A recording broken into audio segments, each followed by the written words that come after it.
ಬಂಧುಗಳೇ, ಇವತ್ತಿನ ದಿವಸ ಈ ಒಂದು ಸಭಾಂಗಣದಲ್ಲಿ ವಿಶ್ವ ಹಿಂದೂ ಪರಿಷತ್, ಬಜರಂಗ ದಳ ಹಾಗೂ ಶಿವಾನಂದ ಮಠದ ಸಮಸ್ತ ಭಕ್ತ ಮಂಡಳಿಯ ವತಿಯಿಂದ ರಾಮೋತ್ಸವ ಹಾಗೂ ಹನುಮ ಜಯಂತಿ ಕಾರ್ಯಕ್ರಮವನ್ನ ಈ ಸಂದರ್ಭದಲ್ಲಿ ಏರ್ಪಾಡು ಮಾಡಲಾಗಿದೆ. ಈ ಎರಡೂ ಕಾರ್ಯಕ್ರಮಗಳು ಎಷ್ಟು ಅವಿನಾಭಾವವಾದಂತಹ ನಂಟು ಹೊಂದಿದಾವ ಅಂತಂದ್ರ, ಎಲ್ಲಿ ರಾಮನೋ ಅಲ್ಲಿ ಹನುಮನು ಅಂತ ಹೇಳಿ ಹೇಳ್ತಾರ. ಹಂಗೇನೆ ಎಲ್ಲಿ ಹನುಮನೋ ಅಲ್ಲಿ ರಾಮನು ಕೂಡ ಇರ್ತಾನೆ ಅನ್ನುವಂಥದ್ದು. ಯಾವ ಹನುಮ ತನ್ನ ರೋಮ ರೋಮಗಳಲ್ಲಿ ರಾಮನ ನೆಲೆ ಇದೆ ಅಂತ ಹೇಳಿ ಹೇಳ್ತಾನೋ, ಆ ಒಬ್ಬ ಇಡೀ ತ್ರೇತಾಯುಗದ ಕಾಲಖಂಡದ ಶ್ರೀರಾಮನ ಒಂದು ಅವಧಿಯುದ್ದಕ್ಕೂ ರಾಮನ ಭಕ್ತ ಅಂತ ಹೇಳಿದ ತಕ್ಷಣನೇ ನಮ್ಮೆಲ್ಲರ ಗಮನಕ್ಕೆ ಬರ್ತಕ್ಕಂಥ ಮೊದಲ ಛಾಯಾಚಿತ್ರ ಮಹಾಬಲಿ ಹನುಮನದ್ದು. ಬಂಧುಗಳೇ, ಯಾವ ತ್ರೇತಾಯುಗದ ಕಾಲಖಂಡದಲ್ಲಿ ಆಗಿ ಹೋದಂತಹ ಶ್ರೀರಾಮನನ್ನ ಇವತ್ತಿಗೂ ನಾವು ಸ್ಮರಣೆಯನ್ನ ಮಾಡ್ತೀವಿ, ಪೂಜೆಯನ್ನ ಮಾಡ್ತೀವಿ.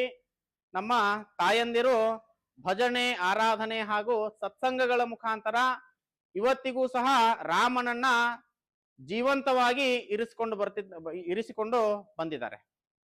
ಹಾಗೆಯೇ ಹುಟ್ಟಿದರೆ ರಾಮನಂತಹ ಮಗ ಹುಟ್ಟಲಿ ಹಾಗೂ ನನ್ನ ಮಗ ರಾಮನಂತಹ ಆದರ್ಶಗಳು ನನ್ನ ಮಗನಲ್ಲಿ ಬರಲಿ, ದೊರೆತರೆ ಶ್ರೀರಾಮನಂತಹ ಗಂಡ ನನಗೆ ದೊರೆಯಲಿ ಅಂತ ಹೇಳಿ ನಮ್ಮ ದೇಶದ ತಾಯಂದಿರು ಬಯಸ್ತಾರೆ. ಆದರೆ ಯಾಕೆ ರಾಮ ಅಂತ ಹೇಳಿ ಕೇಳಿದಾಗ ಬಹುತೇಕರು ನಾವೆಲ್ಲ ಗಲಿಬಿಲಿ ಆಗ್ತೀವಿ. ನಮ್ಗೆಲ್ಲರಿಗೂ ಗೊತ್ತಿದೆ, ಒಬ್ಬ ತಂದೆ ತನ್ನ ಮಗ ರಾಮನಂತೆ ಯಾಕಿರಬೇಕು ಅಂತ ಹೇಳಿ ಯಾರಾದರೂ ಒಬ್ರು ಕೇಳಿದಾಗ ಆ ತಂದೆಗೆ ಗೊತ್ತಿರುತ್ತೆ, ರಾಮ ಪಿತೃವಾಕ್ಯ ಪರಿಪಾಲಕ, ತನ್ನ ತಂದೆ ಹೇಳಿದಂತಹ ಮಾತಿಗೆ ಎದುರು ಆಡದೇ ಇರತಕ್ಕಂತಹ ಒಬ್ಬ ವ್ಯಕ್ತಿ. ಹೀಗಾಗಿ ಆ ತಂದೆ ಬಯಸ್ತಾನೆ, ರಾಮನಂತಹ ಮಗ ನನಗ್ ಬೇಕು, ಹೀಗಾಗಿ ನನ್ನ ಮಗನಿಗೆ ರಾಮ ಅನ್ನುವಂತ ಒಂದು ಹೆಸರನ್ನ ಇಟ್ಟಿದ್ದೀನಿ ಅಂತ ಹೇಳಿ ಆ ತಂದೆಗೆ ಗೊತ್ತಿದೆ. ಆದ್ರೆ ಹೇಳಲಿಕ್ಕೆ ಬರದೇ ಇರಬಹುದಷ್ಟೆ. ಬಂಧುಗಳೇ, ಯಾವ ಪ್ರಭು ಶ್ರೀರಾಮನಿಗೆ ತನ್ನ ತಂದೆ ಒಂದು ದಿನದ ಸಾಯಂಕಾಲ ಹೇಳ್ತಾನಂತ, ಮಗು ಶ್ರೀರಾಮ, ನಾಳೆ ನಿನ್ನ ಪಟ್ಟಾಭಿಷೇಕ ಆಗೋದಿದೆ, ಆ ಪಟ್ಟಾಭಿಷೇಕಕ್ಕೆ ನೀನು ತಯಾರಿ ಮಾಡ್ಕೋ ಅಂತ ಹೇಳಿ ಹೇಳ್ತಾನಂತ. ಆ ಸಂದರ್ಭದೊಳಗಡೆ ಪ್ರಭು ಶ್ರೀರಾಮ ಅಷ್ಟೇನು ಉತ್ಸಾಹಿತನಾಗಿರ್ಲಿಲ್ಲ. ಹಾಗೇನೆ ಮಾರನೇ ದಿನ ಬೆಳಿಗ್ಗೆ ಬಂದ ತಕ್ಷಣನೇ ಅದೇ ತಂದೆ ಶ್ರೀರಾಮಚಂದ್ರನಿಗೆ ಹೇಳ್ತಾನಂತ, ಇಲ್ಲ ಮಗು, ನಿನಗೆ ಪಟ್ಟಾಭಿಷೇಕ ಮಾಡ್ತಾ ಇಲ್ಲ, 14 ವರ್ಷಗಳ ಕಾಲ ನೀನು ವನವಾಸಕ್ಕೆ ಹೋಗಬೇಕು ಅಂತ ಹೇಳಿ ಹೇಳ್ತಾನಂತ. ಆ ಸಂದರ್ಭದೊಳಗಡೆ ಶ್ರೀರಾಮಚಂದ್ರನ ಮುಖದಲ್ಲಿ ಯಾವ ಒಂದು ಗೆರೆಯೂ ಮೂಡ್ಲಿಲ್ಲ. ಆಗ್ಲಿ ತಂದೆ ಅಂತ ಹೇಳಿ ಆತ ವನವಾಸಕ್ಕೆ ಹೊರಡ್ಲಿಕ್ಕೆ ಅಂತ ಹೇಳಿ ತಯಾರಾಗ್ತಾನೆ. ಆದರೆ ಇದೇ ಕಲಿಗಾಲದೊಳಗಡೆ ನಮ್ಮ ಕಲಿಗಾಲದ ಕುಟುಂಬಗಳು ಏನೋ ಸಹೋದರಿ ಯಾರೋ ಒಬ್ರು ಬಂದಿರೋದಿಲ್ಲ, ಆಸ್ತಿ ಪಾಲ್ವಾಟನೆ ಮಾಡೋದಿರ್ತೈತಿ. ಒಂದು ವೇಳೆ ಆಕಿ ಬರೋದು ಒಂದು ಅರ್ಧ ಗಂಟೆ ತಡ ಆದ್ರೆ ಸಾಕು, ಯಾರ್ಯಾರೋ ಹೋಗಿ ತಮ್ಮ ಮನೆಯೊಳಗಿನ ಕೊಡ್ಲಿ ಕುಡುಗೋಲ ಎಲ್ಲ ತಗೊಂಡ್ ಬಂದ. ಹಿಂಗಾಗಿ ಈ ಕಾರಣಕ್ಕೆ ಅಂತ ಹೇಳಿ ರಾಮನಂತಿರಬೇಕು ಅಂತ ಹೇಳಿ ಒಬ್ಬ ತಂದೆ ಬಯಸ್ತಾನೆ. ಆಮೇಲೆ ಒಬ್ಬ ಹೆಣ್ಣು ಮಗಳು ಬಯಸ್ತಾಳಂತ, ನನಗೆ ಸಿಕ್ಕರೆ ರಾಮನಂತಹ ಗಂಡ ಇರಬೇಕು ಅಂತ ಹೇಳಿ ಆ ಹೆಣ್ಣು ಮಗಳು ಬಯಸ್ತಾಳೆ. ಯಾಕಂದ್ರ ತ್ರೇತಾಯುಗದೊಳಗಡೆ ಪ್ರಭು ಶ್ರೀರಾಮಚಂದ್ರ ಒಬ್ಬ ಅಗಸ ಹೇಳಿದ ಅನ್ನುವಂತ ಒಂದು ಕಾರಣಕ್ಕೆ, ಬರೀ ಅಗಸ ಹೇಳಿದ ಅನ್ನುವಂತ ಕಾರಣಕ್ಕೆ ಮಾತ್ರ ಅಲ್ಲ, ಒಂದು ವೇಳೆ ಅವತ್ತಿನ ದಿವಸ ಶ್ರೀರಾಮಚಂದ್ರ ತಾಯಿ ಸೀತಾಮಾತೆಯನ್ನ ಏನಾದ್ರೂ ಕಾಡಿಗೆ ಅಟ್ಟದೇ ಇದ್ರೆ ಇವತ್ತಿಗೆ ನಾವೆಲ್ಲರೂ ಸೀತಾಮಾತೆಯ ಚಾರಿತ್ರ್ಯದ ಬಗ್ಗೆ ತಪ್ಪು ಮಾತಾಡ್ಲಿಕ್ಕೆ ಅವಕಾಶ ಇರ್ತಿತ್ತು. ಹಂಗಾಗಬಾರ್ದು. ತಾಯಿ ಸೀತಾಮಾತೆ ಅಗ್ನಿಯಷ್ಟೇ ಪವಿತ್ರಳು ಅನ್ನುವಂಥದ್ದು ಇಡೀ ಸಮಾಜಕ್ಕೆ ಗೊತ್ತಾಗಬೇಕು ಅನ್ನುವಂತ ಒಂದು ಕಾರಣಕ್ಕೆ ಅಯೋಧ್ಯಾಪತಿ ಪ್ರಭು ಶ್ರೀರಾಮಚಂದ್ರ ಏನ್ ಮಾಡ್ತಾನ, ತನ್ನ ಪ್ರೀತಿಯ ಮಡದಿಯನ್ನ ಕಾಡಿಗೆ ಅಟ್ಟತಕ್ಕಂಥ ಕೆಲಸವನ್ನ ಅವತ್ತಿನ ದಿನಮಾನದೊಳಗಡೆ ಮಾಡ್ತಾನೆ. ಹಿಂಗಾಗಿ ಇವತ್ತಿಗೂ ಅಲ್ಲ, ಸೂರ್ಯಚಂದ್ರರು ಇರ್ತಕ್ಕಂತಹ ಅಜರಾಮರರಾಗಿರೋ ವರೆಗೂ ನಾವು ತಾಯಿ ಸೀತಾಮಾತೆಯನ್ನ ಅಗ್ನಿಗೆ ಹೋಲಿಸಿ ಅಗ್ನಿಯಷ್ಟೇ ಪಾವಿತ್ರಳು ಅಂತ ಹೇಳಿ ನಾವು ಕರಿತೀವಿ. ಯಾಕಂದ್ರ ಭಗವಂತವ ಶ್ರೀರಾಮಚಂದ್ರ ಆತನಿಗೆ ಗೊತ್ತಿರೋದಿಲ್ಲೇನ ತನ್ನ ಹೆಂಡತಿ ಪವಿತ್ರಳೋ ಇಲ್ಲ ಅಪವಿತ್ರಳಾಗಿದ್ದಳು ಅಂತ ಹೇಳಿ. ಆದ್ರ ಜನರ ಬಾಯಿಗೆ ತಾಯಿ ಸೀತಾಮಾತೆ ತುತ್ತಾಗಬಾರದು ಅನ್ನುವಂತಹ ಒಂದು ಕಾರಣಕ್ಕೆ ಏನ್ ಮಾಡ್ತಾನ ಶ್ರೀರಾಮಚಂದ್ರ ತನ್ನ ಮಡದಿಯನ್ನ ಕಾಡಿಗೆ ಅಟ್ಟತಕ್ಕಂತಹ ಕೆಲಸವನ್ನ ಮಾಡ್ತಾನೆ, ತುಂಬು ಗರ್ಭಿಣಿಯಾದಂತಹ ಹೆಣ್ಣು ಮಗಳಾಗಿ. ಆ ಸಂದರ್ಭದೊಳಗಡೆ ತಾಯಿ ಸೀತಾಮಾತೆ ಎರಡು ಮಾತು ಮಾತಾಡೋದಿಲ್ಲ, ನನ್ನ ಪತಿಯ ವಾಕ್ಯವನ್ನ ನಡೆಸಿಕೊಡಬೇಕು ಅಂತ ಹೇಳಿ ನೇರವಾಗಿ ಆಕೆ ಕಾಡಿಗೆ ಹೊರಟು ಬಿಡ್ತಾರೆ. ಆ ಸಂದರ್ಭದಲ್ಲಿ ಶ್ರೀರಾಮಚಂದ್ರ ಅಯೋಧ್ಯೆಯ ಒಬ್ಬ ಮಹಾರಾಜ, ಆತನಿಗೆ ಸಾಕಷ್ಟು ಅವಕಾಶಗಳಿದ್ವು. ಮತ್ತೊಂದು ಮರು ಮದುವೆಯಾಗ್ತಕ್ಕಂತಹ ಒಂದು ಅವಕಾಶವೂ ಸಹ ಶ್ರೀರಾಮಚಂದ್ರನಿಗಿತ್ತು. ಆದ್ರ ಆತ ಒಪ್ಪಲಿಲ್ಲ. ಕಾಯ ವಾಚ ಮನಸ ನಾನು ಸೀತೆಯನ್ನ ಮದುವೆಯಾಗಿದ್ದೀನಿ, ಸೀತೆ ಇರೋವರೆಗೂ ನಾನು ಇರೋವರೆಗೂ ಆಕೆಯೇ ನನ್ನ ಪತ್ನಿ ಅಂತ ಹೇಳಿ ಭಾವಿಸಿಕೊಂಡಂತಹ ಶ್ರೀರಾಮಚಂದ್ರ ಮತ್ತೆ ಮದುವೆಯಾಗ್ಲಿಕ್ಕೆ ಹೋಗ್ಲಿಲ್ಲ. ಆ ಕಾರಣಕ್ಕಾಗಿ ಆತನನ್ನ ಏಕಪತ್ನಿ ವ್ರತಸ್ಥ ಶ್ರೀರಾಮಚಂದ್ರ ಅಂತ ಹೇಳಿ ಇವತ್ತಿನ ಕಾಲಘಟ್ಟದೊಳಗಡೆನೂ ಸಹ ನಮ್ಮ ತಾಯಂದಿರು ಆ ಶ್ರೀರಾಮಚಂದ್ರನನ್ನ ಆರಾಧನೆ ಮಾಡ್ತಾರ. ನಮ್ಮ ದೇಶದ ಹೆಣ್ಣು ಮಕ್ಕಳು ನಮಗ ಸಿಕ್ಕ್ರ ಶ್ರೀರಾಮಚಂದ್ರನಂತಹ ಗಂಡ ನನಗೆ ಬರ್ಲಿ ಅಂತ ಹೇಳಿ ಬಯಸ್ತಾರೆ. ಆಮೇಲೆ ಸ್ವತಃ ಒಂದು ದೇಶ ಬಯಸ್ತೈತಂತೆ, ನಮ್ಮ ದೇಶದೊಳಗಡೆ ಇರ್ತಕ್ಕಂತಹ ರಾಜ ಇಲ್ಲ ನನ್ನ ದೇಶದೊಳಗಡೆ ವಾಸ ಮಾಡ್ತಕ್ಕಂತಹ ಪ್ರಜೆ ಶ್ರೀರಾಮಚಂದ್ರನಂತಿರಬೇಕು ಅಂತ ಹೇಳಿ ಒಂದು ದೇಶ ಬಯಸ್ತದೆ. ಯಾಕಂದ್ರ ಶ್ರೀರಾಮಚಂದ್ರ ರಾವಣನನ್ನ ಗೆದ್ದ ನಂತರ ತನ್ನ ಸಹೋದರ ಲಕ್ಷ್ಮಣ ಆತನಿಗೆ ಹೇಳ್ತಾನೆ, ಇದು ಸ್ವರ್ಣಮಯವಾದಂತಹ ಲಂಕೆ ಐತಿ, ಬಂಗಾರದಿಂದ ಮಾಡಿದಂತಹ ಲಂಕೆ ಐತಿ, ಬಹಳ ಸುಂದರವಾದಂತಹ ಲಂಕೆ ಐತಿ, ನಾವು ವಾಪಸ್ ಲಂಕೆಗೆ ಹೋಗೋದು ಬೇಡ, ಇನ್ಮೇಲೆ ಇದೇ ಒಂದು ಲಂಕೆಯನ್ನ ಆಳ್ವಿಕೆ ಮಾಡ್ಕೊಂಡಿರೋಣ ಅಂತ ಹೇಳಿದಾಗ ಪ್ರಭು ಶ್ರೀರಾಮಚಂದ್ರ ಅವತ್ತಿನ ತ್ರೇತಾಯುಗದೊಳಗಡೆನೆ ಹೇಳ್ತಾನಂತ, ಅಪಿ ಸ್ವರ್ಣಮಯಿ ಲಂಕಾ ಜನನಿ ಜನ್ಮಭೂಮಿಶ್ಚ ಸ್ವರ್ಗಾದಪಿ ಗರೀಯಸಿ ಅಂತ. ಅಂದ್ರ ಲಂಕೆ ಬಂಗಾರದಿಂದ ಮಾಡಿದ್ದನ ಇರಬಹುದು, ಆದ್ರ ಹೆತ್ತ ತಾಯಿ ಹೊತ್ತ ಭೂಮಿ ಭಾರತೀಯರಾದಂತಹ ನಮಗೆ ಸ್ವರ್ಗಕ್ಕಿಂತಲೂ ಮಿಗಿಲು ಅಂತ ಹೇಳಿ ಪ್ರಭು ಶ್ರೀರಾಮಚಂದ್ರ ಅವತ್ತಿನ ದಿನಮಾನದೊಳಗಡೆನೆ ಹೇಳಿದ್ರು. ಬಂಧುಗಳೇ, ನಾವೆಲ್ಲ ಇವತ್ತಿನ ಕಾಲಘಟ್ಟದೊಳಗಡೆ ಶ್ರೀರಾಮಚಂದ್ರ ಮೂರ್ತಿಯ ಆರಾಧನೆಯನ್ನ ಮಾಡ್ತೀವಿ, ಭಜನೆಯನ್ನ ಮಾಡ್ತೀವಿ. ತಾವೆಲ್ಲ ತಾಯಂದಿರು ಸತ್ಸಂಗದೊಳಗಡೆ ಶ್ರೀರಾಮನ ಒಂದು ಆದರ್ಶಗಳನ್ನ ಉಳಿಸಿ ಬೆಳೆಸಿ ಮುಂದಿನ ಪರಂಪರೆಗೆ ಹಂಚತಕ್ಕಂತಹ ಕೆಲಸವನ್ನ ತಾವೆಲ್ಲ ಮಾಡ್ತಾ ಇದ್ದೀವಿ.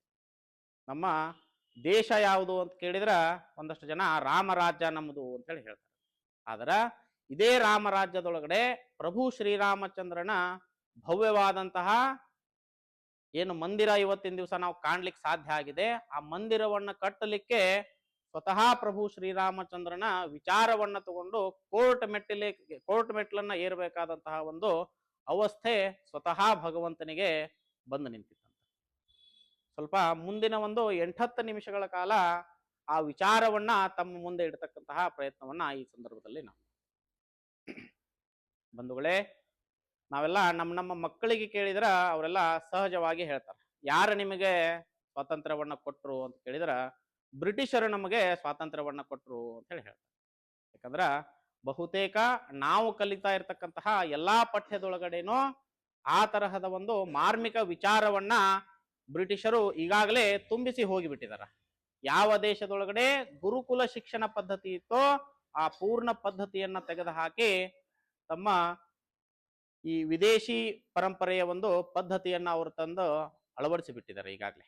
ಹೀಗಾಗಿ ಈ ಒಂದು ಶಿಕ್ಷಣ ಪದ್ಧತಿಯಿಂದ ಶಿಕ್ಷಣವನ್ನ ಪಡೆದತಕ್ಕಂಥ ನಾವ್ಯಾರು ದೇಶ ಪ್ರೇಮಿಗಳಾಗ್ಲಿಕ್ಕೆ ಸಾಧ್ಯ ಇಲ್ಲ ಅನ್ನುವಂಥದ್ದನ್ನು ಬಹುತೇಕರು ನಾವೆಲ್ಲ ಅರಿತುಕೊಳ್ಳಬೇಕು. ಬಂಧುಗಳೇ, ಭಾರತದ ಮೇಲೆ ಬರಿಯ ಬ್ರಿಟಿಷರು ಮಾತ್ರ ಅಲ್ಲ, ಹೂಣರು, ಶಕರು, ಡಚ್ಚರು, ಪೋರ್ಚುಗೀಸರು, ಮೊಘಲರು ಹಾಗೂ ಬ್ರಿಟಿಷರು ನಮ್ಮ ದೇಶ ಮಾತ್ರ ಅಲ್ಲ, ಇಡೀ ವಿಶ್ವದ ಮೇಲಿರ್ತಕ್ಕಂತಹ ಸಾಕಷ್ಟು ದೇಶಗಳ ಮೇಲೆ ಸಾಕಷ್ಟು ತರಹದ ಜನಾಂಗೀಯ ದಾಳಿಗಳಾದವು. ಅದೆಷ್ಟೋ ತರಹದ ನಾಗರಿಕತೆಗಳು ಇವತ್ತು ಅವಶೇಷಕ್ಕೂ ಇಲ್ಲದೆ ಇರೋ ರೀತಿ ನಿರ್ನಾಮವಾಗಿ ಹೋಗಿದ್ದಾವೆ. ಆದ್ರ ಸಾವಿರಾರು ವರ್ಷಗಳ ಸಂಘರ್ಷದ ಈ ಒಂದು ದಾಳಿಯ ಮಧ್ಯೆಯೂ ಭಾರತ ಇವತ್ತಿಗೆ ಭಾರತವಾಗಿಯೇ ಉಳ್ಕೊಂಡಿದೆ. ಭಾರತೀಯರೆಲ್ಲರೂ ನಾವು ಹಿಂದೂಗಳಾಗಿಯೇ ಉಳ್ಕೊಂಡಿದ್ದೀವಿ ಅನ್ನುವಂಥದ್ದು ಬಹಳ ಗರ್ವದ ಸಂಗತಿ ನಮಗೆಲ್ಲ. ಇಷ್ಟೆಲ್ಲಾ ದಾಳಿಗಳ ಮಧ್ಯೆ ಮೊಘಲ್ ಆಕ್ರಮಣ ಅದೆಷ್ಟು ಬರ್ಬರವಾಗಿತ್ತು ಅಂತ ಹೇಳಿ ನಾವು ಒಂದು ವಿಚಾರವನ್ನ ಮಾಡ್ಲಿಕ್ಕೆ ಹೊರಟ್ವಿ ಅಂತಂದ್ರ, ಆ ಮೊಘಲರು ಏಕದೇವೋಪಾಸನೆಯನ್ನ ಮಾಡ್ತಕ್ಕಂಥವ್ರು. ಅಲ್ಲಾಹು ಮಾತ್ರ ನಮಗ ದೇವರು, ಅದನ್ನ ಹೊರತುಪಡಿಸಿ ಮಿಕ್ಕ ಯಾವುದೇ ಸಂಸ್ಕಾರದವರಾಗಿರಬಹುದು, ಯಾವುದೇ ದೇವರಾಗಿರಬಹುದು, ನಮ್ಮ ದೃಷ್ಟಿಯಲ್ಲಿ ಅದ್ಯಾವುದೂ ಇಲ್ಲ. ನೀವು ಒಪ್ಪಿದರೆ ಏಕದೇವೋಪಾಸನೆಯನ್ನ ಒಪ್ಪಬೇಕು, ಇಲ್ಲ ಅಂತಂದ್ರ ನಾವು ತಂದಿರತಕ್ಕಂತಹ ತಲ್ವಾರ್ಗೆ ನಿಮ್ಮ ತಲೆಯನ್ನ ಕೊಡಬೇಕು ಅನ್ನುವಂತ ಒಂದು ವಿಚಾರಧಾರೆಯ ಮೇಲೆ ತಾವು ಕಾಲಿಟ್ಟಲ್ಲೆಲ್ಲ ವಿನಾಶವನ್ನ ಮಾಡ್ತಾ ಹೋಗಿರ್ತಕ್ಕಂಥದ್ದು. ಸುಮಾರು 700 ವರ್ಷಗಳ ಕಾಲ ಮೊಘಲರ ದಾಳಿ ಭಾರತದ ಮೇಲಾಗ್ತದೆ. ನಮ್ಮ ಸಂಸ್ಕೃತಿಯನ್ನ ಅಳಿಸಿ ಹಾಕಬೇಕು ಅಂತ ಹೇಳಿ ಅವರು ಮಾಡದೇ ಇರತಕ್ಕಂತಹ ಕಾರ್ಯಗಳೇನೇ ಇಲ್ಲ. ನಾವು ಮುಕ್ಕೋಟಿ ದೇವತೆಗಳನ್ನ ಪೂಜಿಸಿ ಆರಾಧಿಸ್ತಕ್ಕಂತಹ ಪುಣ್ಯಕೋಟಿ ಗೋವುಗಳನ್ನ ಸಿಕ್ಕಲ್ಲಿ ಕತ್ತರಿಸಿ ಹಾಕ್ತಕ್ಕಂಥದ್ದು. ಆಮೇಲೆ ನಾವು ಶ್ರದ್ಧೆಯಿಂದ ಆರಾಧನೆ ಮಾಡ್ತಕ್ಕಂತಹ ಅದೆಷ್ಟೋ ಶ್ರದ್ಧಾ ಕೇಂದ್ರಗಳ ಮೇಲೆ ದಾಳಿ ಮಾಡಿ ಅಲ್ಲಿರ್ತಕ್ಕಂತಹ ದೇಗುಲಗಳನ್ನ ನಾಶ ಮಾಡಿ ಅವುಗಳ ಮೇಲೆ ಗುಂಬಜಗಳನ್ನ ನಿರ್ಮಾಣ ಮಾಡಿ ತಮ್ಮ ಒಂದು ಏಕದೇವೋಪಾಸನೆಯ ಕೇಂದ್ರಗಳನ್ನಾಗಿ ಮಾಡಿಕೊಂಡ್ರು. ಹೀಗೆ ಮುಂದುವರೆದ ನಂತರ ಮೊಘಲರ ದಾಳಿಯ ನಂತರ ಬ್ರಿಟಿಷರ ಒಂದು ಆಕ್ರಮಣ ನಮ್ಮ ದೇಶದ ಮೇಲಾಗುತ್ತೆ. ಆ ಸಂದರ್ಭದಲ್ಲಿ ನಮ್ಮ ದೇಶದ ಸಂತನೊಬ್ಬ ಬ್ರಿಟಿಷ್ ಕಾಲಖಂಡದಲ್ಲಿ ಅವತ್ತಿನ ಒಂದು ನ್ಯಾಯಾಂಗ ವ್ಯವಸ್ಥೆಯ ಸಂದರ್ಭದಲ್ಲಿ ಒಂದು ಕೋರ್ಟ್ ಅಪೀಲನ್ನ ತೆಗೆದುಕೊಂಡು ಹೋಗ್ತಾರೆ. ಇವತ್ತು ಯಾವ ಅಯೋಧ್ಯೆಯಲ್ಲಿ ಭವ್ಯವಾದಂತಹ ರಾಮ ಮಂದಿರವನ್ನ ನಾವು ಕಾಣ್ತಾ ಇದ್ದೀವೋ, ಆ ಒಂದು ರಾಮ ಮಂದಿರ ಇರ್ತಕ್ಕಂತಹ ಜಾಗದಲ್ಲಿ ಈ ಬ್ರಿಟಿಷರ ಪೂರ್ವ ಕಾಲದಲ್ಲಿ ವಿಕ್ರಮಾದಿತ್ಯ ಅಂತಕ್ಕಂತಹ ಒಬ್ಬ ರಾಮ ಭಕ್ತ ರಾಜ ಆತ. ಸುಮಾರು 7 ಮಹಲಿನ ಒಂದು ಬೃಹತ್ತಾದಂತಹ ಒಂದು ದೇವಸ್ಥಾನವನ್ನ ಆತ ಶ್ರೀರಾಮಚಂದ್ರನ ಹೆಸರಿನಲ್ಲಿ ಕಟ್ಟಿಸಿರ್ತಾನೆ. ಮೊಘಲರ ದಾಳಿಯ ಸಂದರ್ಭದಲ್ಲಿ ಏನಾಗುತ್ತೆ ಅಂತಂದ್ರೆ, ಆ ಬಾಬರ್ ಅಂತಕ್ಕಂತಹ ದೊರೆ ಆ ಒಂದು ಭಾರತವನ್ನ ಆಳ್ತಾ ಇರ್ತಾನೆ. ಆ ಬಾಬರನ ಸೈನಿಕನಾದಂತಹ ಮೀರ್ ಬಾಕಿ, ಈಗ ಯಾವ ರೀತಿಯಾಗಿ ನಾವು ರಾಜಕಾರಣಿಗಳಿಗೆ ಏನ್ ಚೇಲಾಗಳು ಅಂತ ಹೇಳಿರ್ತಾರ, ಆ ರೀತಿಯಾಗಿ ಬಾಬರನ ಚೇಲಾ ಇದ್ದಂತಹ ಮೀರ್ ಬಾಕಿ ಅಂತಕ್ಕಂಥ ಒಬ್ಬ ಸೈನ್ಯಾಧಿಕಾರಿ ಏನ್ ಮಾಡ್ತಾನ, ಆ ಬಾಬರನನ್ನ ಸಂತುಷ್ಟಿಗೊಳಿಸಬೇಕು, ಆತ ನನ್ನ ಮೇಲೆ ಎಲ್ಲಿಲ್ಲದ ಪ್ರೇಮ ಆತನಿಗೆ ಬರಬೇಕು ಅನ್ನುವಂತ ಒಂದು ಕಾರಣಕ್ಕೆ ಯಾವ ಹಿಂದೂಗಳು ಶ್ರದ್ಧೆಯಿಂದ ಪೂಜೆ ಆರಾಧನೆಯನ್ನ ಮಾಡ್ತಾ ಇದ್ರು, ಯಾವ ದೇವನನ್ನ ಭಗವಂತ ಅಂತ ಹೇಳಿ ಅವರು ಪೂಜಿಸಲ್ಪಡ್ತಿದ್ರು, ಆ ಒಂದು 7 ಅಂತಸ್ತಿನ ಅರಮನೆಯನ್ನ ಧ್ವಂಸವನ್ನ ಮಾಡಿ ಬಿಸಾಕಿ. ಆ ಒಂದು ಅರಮನೆಯನ್ನ ಧ್ವಂಸ ಮಾಡ್ತಕ್ಕಂತಹ ಸಂದರ್ಭದಲ್ಲಿ ಅವತ್ತಿನ ಅಯೋಧ್ಯೆಯಲ್ಲಿರ್ತಕ್ಕಂತಹ ರಾಮ ಭಕ್ತರು ಯಾರು ಸುಮ್ಮಿರ್ಲಿಲ್ಲ. ಯಾವ ಮೀರ್ ಬಾಕಿಯ ಸೈನಿಕರೇನು ಬಂದಿದ್ರು, ಆ ಸೈನಿಕರ ವಿರುದ್ಧ ಹೋರಾಟ ಮಾಡ್ಲಿಕ್ಕೆ ಅಂತ ಹೇಳಿ ಅದೇ ಅಯೋಧ್ಯೆಯ ಸುಮಾರು 3000ಕ್ಕೂ ಹೆಚ್ಚು ಜನ ತಾಯಂದಿರು ಆ ಸೈನಿಕರ ವಿರುದ್ಧ ಕಚ್ಚೆಯನ್ನ ಕಟ್ಕೊಂಡು ನಿಲ್ತಾರ. ತಾವು ಆ ಒಂದು ದೇಗುಲವನ್ನ ಉಳಿಸಲಿಕ್ಕೆ ಅಂತ ಹೇಳಿ ತಮ್ಮ ಆತ್ಮಾರ್ಪಣೆಯನ್ನ ಮಾಡ್ತಾರೆ. ಮುಂದೆ ಇತಿಹಾಸಕಾರರು ಬರೀತಾರತ್ತ, ನಾವು ಯಾವ ರೀತಿ ಇಲ್ಲಿ ಸಿಮೆಂಟಿನೊಳಗಡೆ ನೀರು ಕಲಿಸಿ ಸಿಮೆಂಟಿನೊಳಗಡೆ ನೀರು ಕಲಿಸಿ ಏನೋ ಕಟ್ಟಡಗಳನ್ನ ಕಟ್ತೀವೋ, ಆ ಸಂದರ್ಭದಲ್ಲಿ ಗಚ್ಚಿನ ಒಂದು ವ್ಯವಸ್ಥೆ ಇತ್ತು. ಆ ಗಚ್ಚಿನೊಳಗಡೆ ಯಾವ ರಾಮ ಭಕ್ತರು ಮೀರ್ ಬಾಕಿ ಸೈನಿಕರಿಗೆ ವಿರುದ್ಧವಾಗಿ ಹೋರಾಟ ಮಾಡಿದ್ರು, ಆ ಒಂದಷ್ಟು ಜನ ರಾಮ ಭಕ್ತರ ರಕ್ತವನ್ನ ಆ ಗಚ್ಚಿನೊಳಗಡೆ ಸೇರಿಸಿ ಆ ಒಂದು ಮಸೀದಿಗಳನ್ನ ಕಟ್ಟಿದ್ರು ಅಂತ ಹೇಳಿ ಇತಿಹಾಸಕಾರರು ಬರೀತಾರೆ. ಮುಂದಿನ ದಿನಮಾನಗಳಲ್ಲಿ ಸುಮಾರು 77 ದಾಳಿಗಳು ಆ ಒಂದು ದೇಗುಲವನ್ನ ಉಳಿಸಿಕೊಳ್ಳಬೇಕು, ಅಲ್ಲಿರ್ತಕ್ಕಂತಹ ಬಾಬರನ ಮಸೀದಿಯನ್ನ ತೆಗೆದುಹಾಕಿ ಅಲ್ಲಿ ಮತ್ತೆ ನಾವು ಭವ್ಯವಾದಂತಹ ರಾಮ ಮಂದಿರವನ್ನ ಕಟ್ಟಬೇಕು ಅಂತ ಹೇಳಿ ಸಾಕಷ್ಟು ಜನ ರಾಮ ಭಕ್ತರು ಅದರ ವಿರುದ್ಧ ಹೋರಾಟ ಮಾಡ್ತಕ್ಕಂತಹ ಪ್ರಕ್ರಿಯೆಯೊಳಗಡೆ ತಮ್ಮನ್ನ ತೊಡಗಿಸ್ಕೊಳ್ತಾರ. ಸಾಕಷ್ಟು ಜನ ತಮ್ಮ ಆತ್ಮಾರ್ಪಣೆಯನ್ನು ಆ ಒಂದು ಹೋರಾಟದ ಸಂದರ್ಭದಲ್ಲಿ ಅದಕ್ಕೆ ಆತ್ಮಾರ್ಪಣೆಯನ್ನ ಮಾಡ್ತಾರೆ. ಮುಂದೆ 1947ಕ್ಕೆ ನಮಗೆ ಸ್ವಾತಂತ್ರ್ಯ ಬರುತ್ತೆ. ನಮಗೆ ಸ್ವಾತಂತ್ರ್ಯ ಬಂತೆ ಹೊರತು ಶ್ರೀರಾಮನಿಗೆ ಸ್ವಾತಂತ್ರ್ಯ ಬರಲೇ ಇಲ್ಲ. ಆ ಸಂದರ್ಭದಲ್ಲಿಯೂ ಸಹ ಸಾಕಷ್ಟು ಜನ ಸಂತ ಮಹಾಂತರೆಲ್ಲ ಸೇರ್ಕೊಂಡು ರಾಮ ಜನ್ಮಭೂಮಿ ಆಂದೋಲನ ಅಂತ ಹೇಳಿ ಒಂದನ್ನ ಪ್ರಾರಂಭ ಮಾಡಿದ್ರು. ಆ ರಾಮ ಜನ್ಮಭೂಮಿ ಆಂದೋಲನದಲ್ಲಿ ಒಂದು ಟ್ರಸ್ಟ್ ಅನ್ನ ಮಾಡಿಕೊಂಡು ಎಲ್ಲಾ ಜಾತಿ ಜನಾಂಗದ ಎಲ್ಲಾ ಸಾಧು ಸಂತರು ಒಕ್ಕೊರಲಾಗಿ ನಿಂತಾಗ ಮಾತ್ರ ನಾವು ಆರಾಧನೆ ಮಾಡ್ತಕ್ಕಂತಹ ಭಗವಂತನ ಒಂದು ಮಂದಿರವನ್ನ ಉಳಿಸಿಕೊಳ್ಳಿಕ್ಕೆ ಸಾಧ್ಯ ಅನ್ನುವಂಥದ್ದನ್ನ ಆ ಸಂದರ್ಭದಲ್ಲಿ ಕಂಡುಕೊಂಡ್ರು. ಇಡೀ ದೇಶದಲ್ಲಿರ್ತಕ್ಕಂತಹ ಎಲ್ಲಾ ಜಾತಿ ಜನಾಂಗದ ಸಂತ ಮಹಾಂತರು ಒಂದೇ ವೇದಿಕೆಯ ಮೇಲೆ ಹೋರಾಟವನ್ನ ಮಾಡಲಿಕ್ಕೆ ಪ್ರಾರಂಭ ಮಾಡಿದರು. ಆ ಸಂದರ್ಭದಲ್ಲಿ ರಾಷ್ಟ್ರೀಯ ಸ್ವಯಂ ಸೇವಕ ಸಂಘದ ಎರಡನೆಯ ಸರಸಂಘ ಚಾಲಕರಾದಂತಹ ಶ್ರೀ ಗುರೂಜಿಯವರು ಒಂದು ವಿಚಾರವನ್ನ ತೆಗೆದುಕೊಂಡು ಬಂದು 1964ರಲ್ಲಿ ವಿಶ್ವ ಹಿಂದೂ ಪರಿಷತ್ತನ್ನ ಸ್ಥಾಪನೆ ಮಾಡ್ತಾರೆ. ಆ ವಿಶ್ವ ಹಿಂದೂ ಪರಿಷತ್ತಿನ ಮುಖಾಂತರ ಈ ಒಂದು ರಾಮ ಜನ್ಮಭೂಮಿ ಆಂದೋಲನಕ್ಕೆ ಮತ್ತಷ್ಟು ವೇಗ ದೊರೆಯುತ್ತೆ. ಬಂಧುಗಳೇ, ಆ ಸಂದರ್ಭದಲ್ಲಿ ಒಂದು ರಾಮ ಜಾನಕಿ ರಥಯಾತ್ರೆ ಅಂತ ಹೇಳಿ ರಾಮ ಜಾನಕಿ ರಥಯಾತ್ರೆಯನ್ನ ಪ್ರಾರಂಭ ಮಾಡ್ತಾರೆ. ಅವತ್ತಿನ ಉತ್ತರ ಪ್ರದೇಶದಲ್ಲಿ ಇದ್ದಂತಹ ಸರ್ಕಾರ ಒಂದು ನಿಮಗೆ ಯಾವುದೇ ತರಹದ ಬಂದೋಬಸ್ತಿಯನ್ನ ನಾವು ನೀಡೋದಿಲ್ಲ ಅಂತ ಹೇಳಿ ನಿರಾಕರಣೆ ಮಾಡಿದ್ರು. ಮುಂದಿನ ದಿನಮಾನಗಳಲ್ಲಿ ಆ ಒಂದು ಹೋರಾಟದಲ್ಲಿರ್ತಕ್ಕಂತಹ ಸಂತರೊಬ್ಬರು ಒಂದು ವಿಚಾರವನ್ನ ಮುಂದಿಡ್ತಾರಂತೆ. ನಾವೆಲ್ಲ ರಾಮನ ಬಂಟರೆಲ್ಲ ಸೇರ್ಕೊಂಡು ರಾಮನಿಗಾಗಿ ಹೋರಾಟವನ್ನ ಮಾಡ್ತಾ ಇದ್ದೀವಿ, ಆದ್ರೆ ನಾವೆಲ್ಲರೂ ಇದು ರಾಮ ಬಂಟನಾದಂತಹ ಹನುಮಂತನನ್ನೇ ಮರ್ತಿದ್ದೀವಿ. ಹೀಗಾಗಿ ಹನುಮನ ಆವಾಹನೆಯಾಗಬೇಕು, ನಾವೆಲ್ಲ ಸೇರ್ಕೊಂಡು ಹನುಮನ ಆವಾಹನೆಯ ಮಾಡಿಕೊಳ್ಳೋಣ ಅಂತ ಹೇಳಿ ಒಂದು ಪವಮಾನ ಹೋಮವನ್ನ ಮಾಡಿ ಅವತ್ತು ವಜ್ರಾಂಗ ದಳ ಅಂತ ಹೇಳಿ ಒಂದು ವಿಶ್ವ ಹಿಂದೂ ಪರಿಷತ್ತಿನ ಅಂಗಸಂಸ್ಥೆಯನ್ನ ಸ್ಥಾಪನೆ ಮಾಡ್ತಾರ. ಅದೇ ಒಂದು ವಜ್ರಾಂಗ ದಳ ಇವತ್ತು ನಮ್ಮ ನಿಮ್ಮೆಲ್ಲರ ಮಧ್ಯೆ ಬಜರಂಗ ದಳವಾಗಿ ಕೆಲಸವನ್ನ ಮಾಡ್ತಾ ಇದೆ. 1984ರಲ್ಲಿ ಸ್ಥಾಪನೆಯಾದಂತಹ ಇದೇ ಬಜರಂಗ ದಳದ ತರುಣರೆಲ್ಲ ಸೇರ್ಕೊಂಡು ಎಲ್ಲೆಲ್ಲಿ ರಾಮ ಜಾನಕಿ ರಥಯಾತ್ರೆ ಹೊರಡ್ತಾ ಇತ್ತೋ ಆ ರಾಮ ಜಾನಕಿ ರಥಯಾತ್ರೆಗೆ ಬಂದೋಬಸ್ತಿ ನೀಡ್ತಕ್ಕಂತಹ ಕೆಲಸವನ್ನ ಅವತ್ತಿನ ತರುಣರು ಬಜರಂಗ ದಳದ ಹೆಸರಿನಲ್ಲಿ ಮಾಡ್ತಾ ಬಂದ್ರು. ಎಲ್ಲೆಲ್ಲಿ ವಿಧರ್ಮೀಯರು ಗಲಾಟೆಗಳನ್ನ ಮಾಡ್ತಿದ್ರು ಆ ಗಲಾಟೆಗಳನ್ನ ಹತ್ತಿಕ್ಕತಕ್ಕಂತಹ ಕೆಲಸವನ್ನ ನಮ್ಮ ಬಜರಂಗ ದಳದ ತರುಣರು ಅವತ್ತಿನ ದಿನದಿಂದಲೇ ಮಾಡ್ತಾ ಬಂದ್ರು. ಮುಂದಿನ ದಿನದಲ್ಲಿ ಒಂದು 1990ರಲ್ಲಿ ಒಂದು ಕರಸೇವೆ ಅಂತ ಹೇಳಿ ಒಂದು ಕರೆಯನ್ನ ಕೊಡಲಾಗುತ್ತೆ ವಿಶ್ವ ಹಿಂದೂ ಪರಿಷತ್ತು ಮತ್ತು ರಾಮ ಜನ್ಮಭೂಮಿ ಟ್ರಸ್ಟ್ ನ ವತಿಯಿಂದ. ಇಡೀ ದೇಶದಲ್ಲಿರ್ತಕ್ಕಂತಹ ಎಲ್ಲಾ ರಾಮ ಭಕ್ತರು ಬಂದು ಯಾವ ಒಂದು ವಿವಾದಿತ ಜಾಗದಲ್ಲಿ ಬಾಬ್ರಿ ಮಸೀದಿ ಇತ್ತೋ ಆ ಬಾಬ್ರಿ ಮಸೀದಿಯ ಮುಂದ್ಗಡೆ ಇರತಕ್ಕಂತಹ ರಾಮನ ಮೂರ್ತಿಗೆ ನಾವೆಲ್ಲ ಬಂದು ಕರಸೇವೆಯನ್ನ ಮಾಡಬೇಕು ಅನ್ನುವಂತ ಒಂದು ವಿಚಾರವನ್ನ ಹೇಳಲಾಗುತ್ತೆ. ಇಡೀ ದೇಶದ ಮೂಲೆ ಮೂಲೆಯಲ್ಲಿರ್ತಕ್ಕಂತಹ ರಾಮ ಭಕ್ತರೆಲ್ಲ ಆ ಒಂದು ಅಯೋಧ್ಯೆಯ ಕಡೆಗೆ ಹೊರಡ್ಲಿಕ್ಕೆ ಪ್ರಾರಂಭ ಮಾಡ್ತಾರೆ. ಆ ಸಂದರ್ಭದಲ್ಲಿ ಇದ್ದಂತಹ ಮುಲಾಯಂ ಸಿಂಗ್ನ ಸರ್ಕಾರ ಆ ಒಂದು ಬಾಬ್ರಿ ಮಸೀದಿಗೆ ಸಂಪೂರ್ಣವಾದಂತಹ ಬಂದೋಬಸ್ತಿಯನ್ನ ನೀಡಲಾಗುತ್ತೆ. CRPF, BSF ಹಾಗೂ ಅಲ್ಲಿರ್ತಕ್ಕಂತಹ ಎಲ್ಲಾ ಪೊಲೀಸರ ಸಶಸ್ತ್ರ ದಳಗಳನ್ನ ಆ ಸಂದರ್ಭದಲ್ಲಿ ನಿಯೋಜನೆ ಮಾಡಿ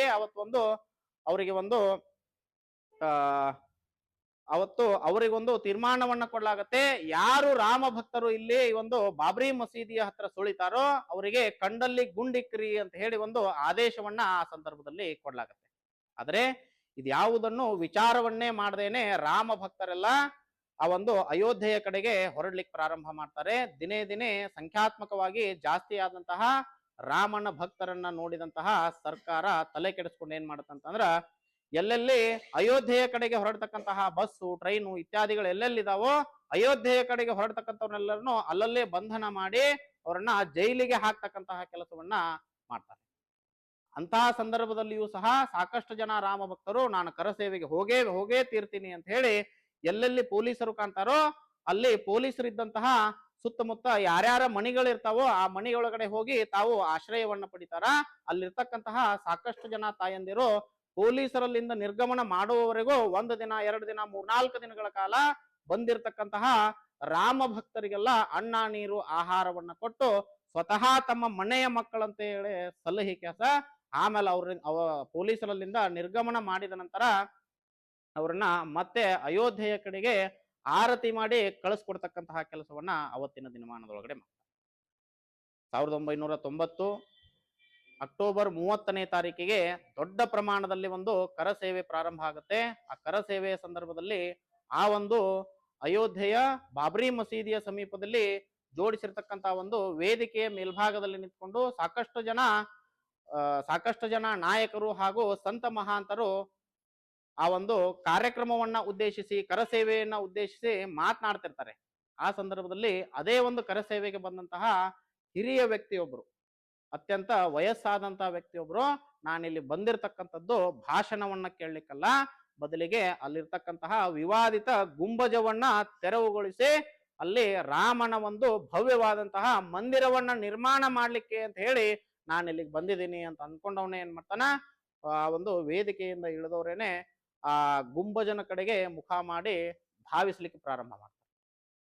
ಅಲ್ಲಿ ಇರ್ತಕ್ಕಂತಹ ಒಂದು ಬ್ಯಾರಿಕೇಡ್ ಅನ್ನ ಅವರು ಹೋಗಿ ತಳ್ಳಿದಾಗ ಅಲ್ಲೇ ಇದ್ದಂತಹ BSF ನವ್ರು ಏನ್ ಮಾಡ್ತಾರಂತ, ಆ ಒಬ್ಬ ಮುದುಕನನ್ನ ಆತನ ಮೇಲೆ ಗುಂಡು ಹೊಡೆದು ಆತನನ್ನ ಅಲ್ಲೇ ಎಳೆದು ಹಾಕಿಬಿಡ್ತಾರಂತ.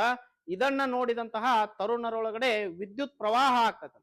ಅಷ್ಟ ಹಣ್ಣಾದಂತಹ ಮುದುಕನಿಗೆ ಅಷ್ಟ ಆವೇಶ ಇರ್ಬೇಕಾದ್ರ ನಾವು ನೀವೆಲ್ಲ ಏನ್ ಮಾಡ್ಲಿಕ್ಕತ್ತಿದ್ದೀವಿ ಅಂತ ಹೇಳಿ ವಿಚಾರ ಮಾಡಿದವ್ರನ್ನೇ ಸಾಕಷ್ಟು ಜನ ತರುಣರು ಯಾರ್ಯಾರು ಪೊಲೀಸರವ್ರಿಗೆ ಸುತ್ತಮುತ್ತ ಇರ್ತಾರೋ ಅವರ ಬಂದೂಕುಗಳನ್ನ ಕಿತ್ತೆಸೆದು, ಯಾರ್ಯಾರು ಅಲ್ಲಿ ಪತ್ರಿಕೋದ್ಯಮದವರು ವಿಡಿಯೋ ಮಾಡ್ತಿರ್ತಾರ, ಫೋಟೋ ತಗೋತಿರ್ತಾರ, ಅವರೆಲ್ಲಾರ್ದು ಕ್ಯಾಮ್ರಾಗಳನ್ನ ಕಿತ್ತೆಸೆದವ್ರನ್ನ ಏನ್ ಮಾಡ್ತಾರ, ಆ ಗುಂಬಜದ ಕಡೆಗೆ ಧಾವಿಸಿ ಹೋಗ್ತಾರ. ಆ ಗುಂಬಜದ ಮೇಲೆ ಏರಿದಂತಹ ರಾಮ್ ಕೊಠಾರಿ ಮತ್ತೆ ಶರದ್ ಕೊಠಾರಿ ಅಂತ ಹೇಳಿ ಬರೇ 20 ಮತ್ತು 22 ವರ್ಷದ ಇಬ್ಬರು ತರುಣರವರು ಆ ಒಂದು ಗುಂಬಜನ ಮೇಲೆ ಹತ್ತಿ ಮೊಟ್ಟ ಮೊದಲಿಗೆ ಭಗವಾ ಧ್ವಜವನ್ನ ಹಾರಿಸಿದಂತಹ ಕೀರ್ತಿ ರಾಮ್ ಕೊಠಾರಿ ಮತ್ತೆ ಶರದ್ ಕೊಠಾರಿ ಬಂಧುಗಳಿಗೆ ಸಲ್ತದೆ. ನಮ್ಮ ಮನೆಯೊಳಗಡೆ ಒಬ್ಬನೇ ಒಬ್ಬ ಮಗ ಇದ್ದ ಅಂತಂದ್ರ ತಾವೆಲ್ಲ ತಾಯಂದಿರು ಎಷ್ಟು ಪ್ರೀತಿಯಿಂದ ಅವ್ರನ್ನ ಸಲಹುತ್ತೀರಿ ಅನ್ನುವಂಥದ್ದು ತಮ್ಗೆಲ್ಲರಿಗೂ ಗೊತ್ತೈತಿ. ಆದ್ರ 20 ಹಾಗೂ 22 ವರ್ಷದ ಆ ಇಬ್ಬರು ಮಕ್ಕಳನ್ನ ಆ ಒಂದು ಗುಂಬಜನ ಮೇಲೆ ಹತ್ತಿದಾಗ ಪೊಲೀಸರು ಗೋಲಿಬಾರ್ ಮಾಡಿ ಆ ಇಬ್ಬರೂ ತರುಣರನ್ನ ಹತ್ಯೆ ಮಾಡ್ತಾರ. ಅದೇ ಗುಂಬಜನ ಮೇಲೆ ರಕ್ತ ಸಿಕ್ತವಾಗಿ ಬಿದ್ದು ಅವರು ಪ್ರಾಣವನ್ನ ಕಳ್ಕೊಂತಾರ. ಅವ್ರ ತಾಯಿಯನ್ನ ಕೇಳಿದಾಗ ಅವ್ರ ತಾಯಿ ಹೇಳ್ತಾರ, ನನ್ನ ಮಕ್ಕಳು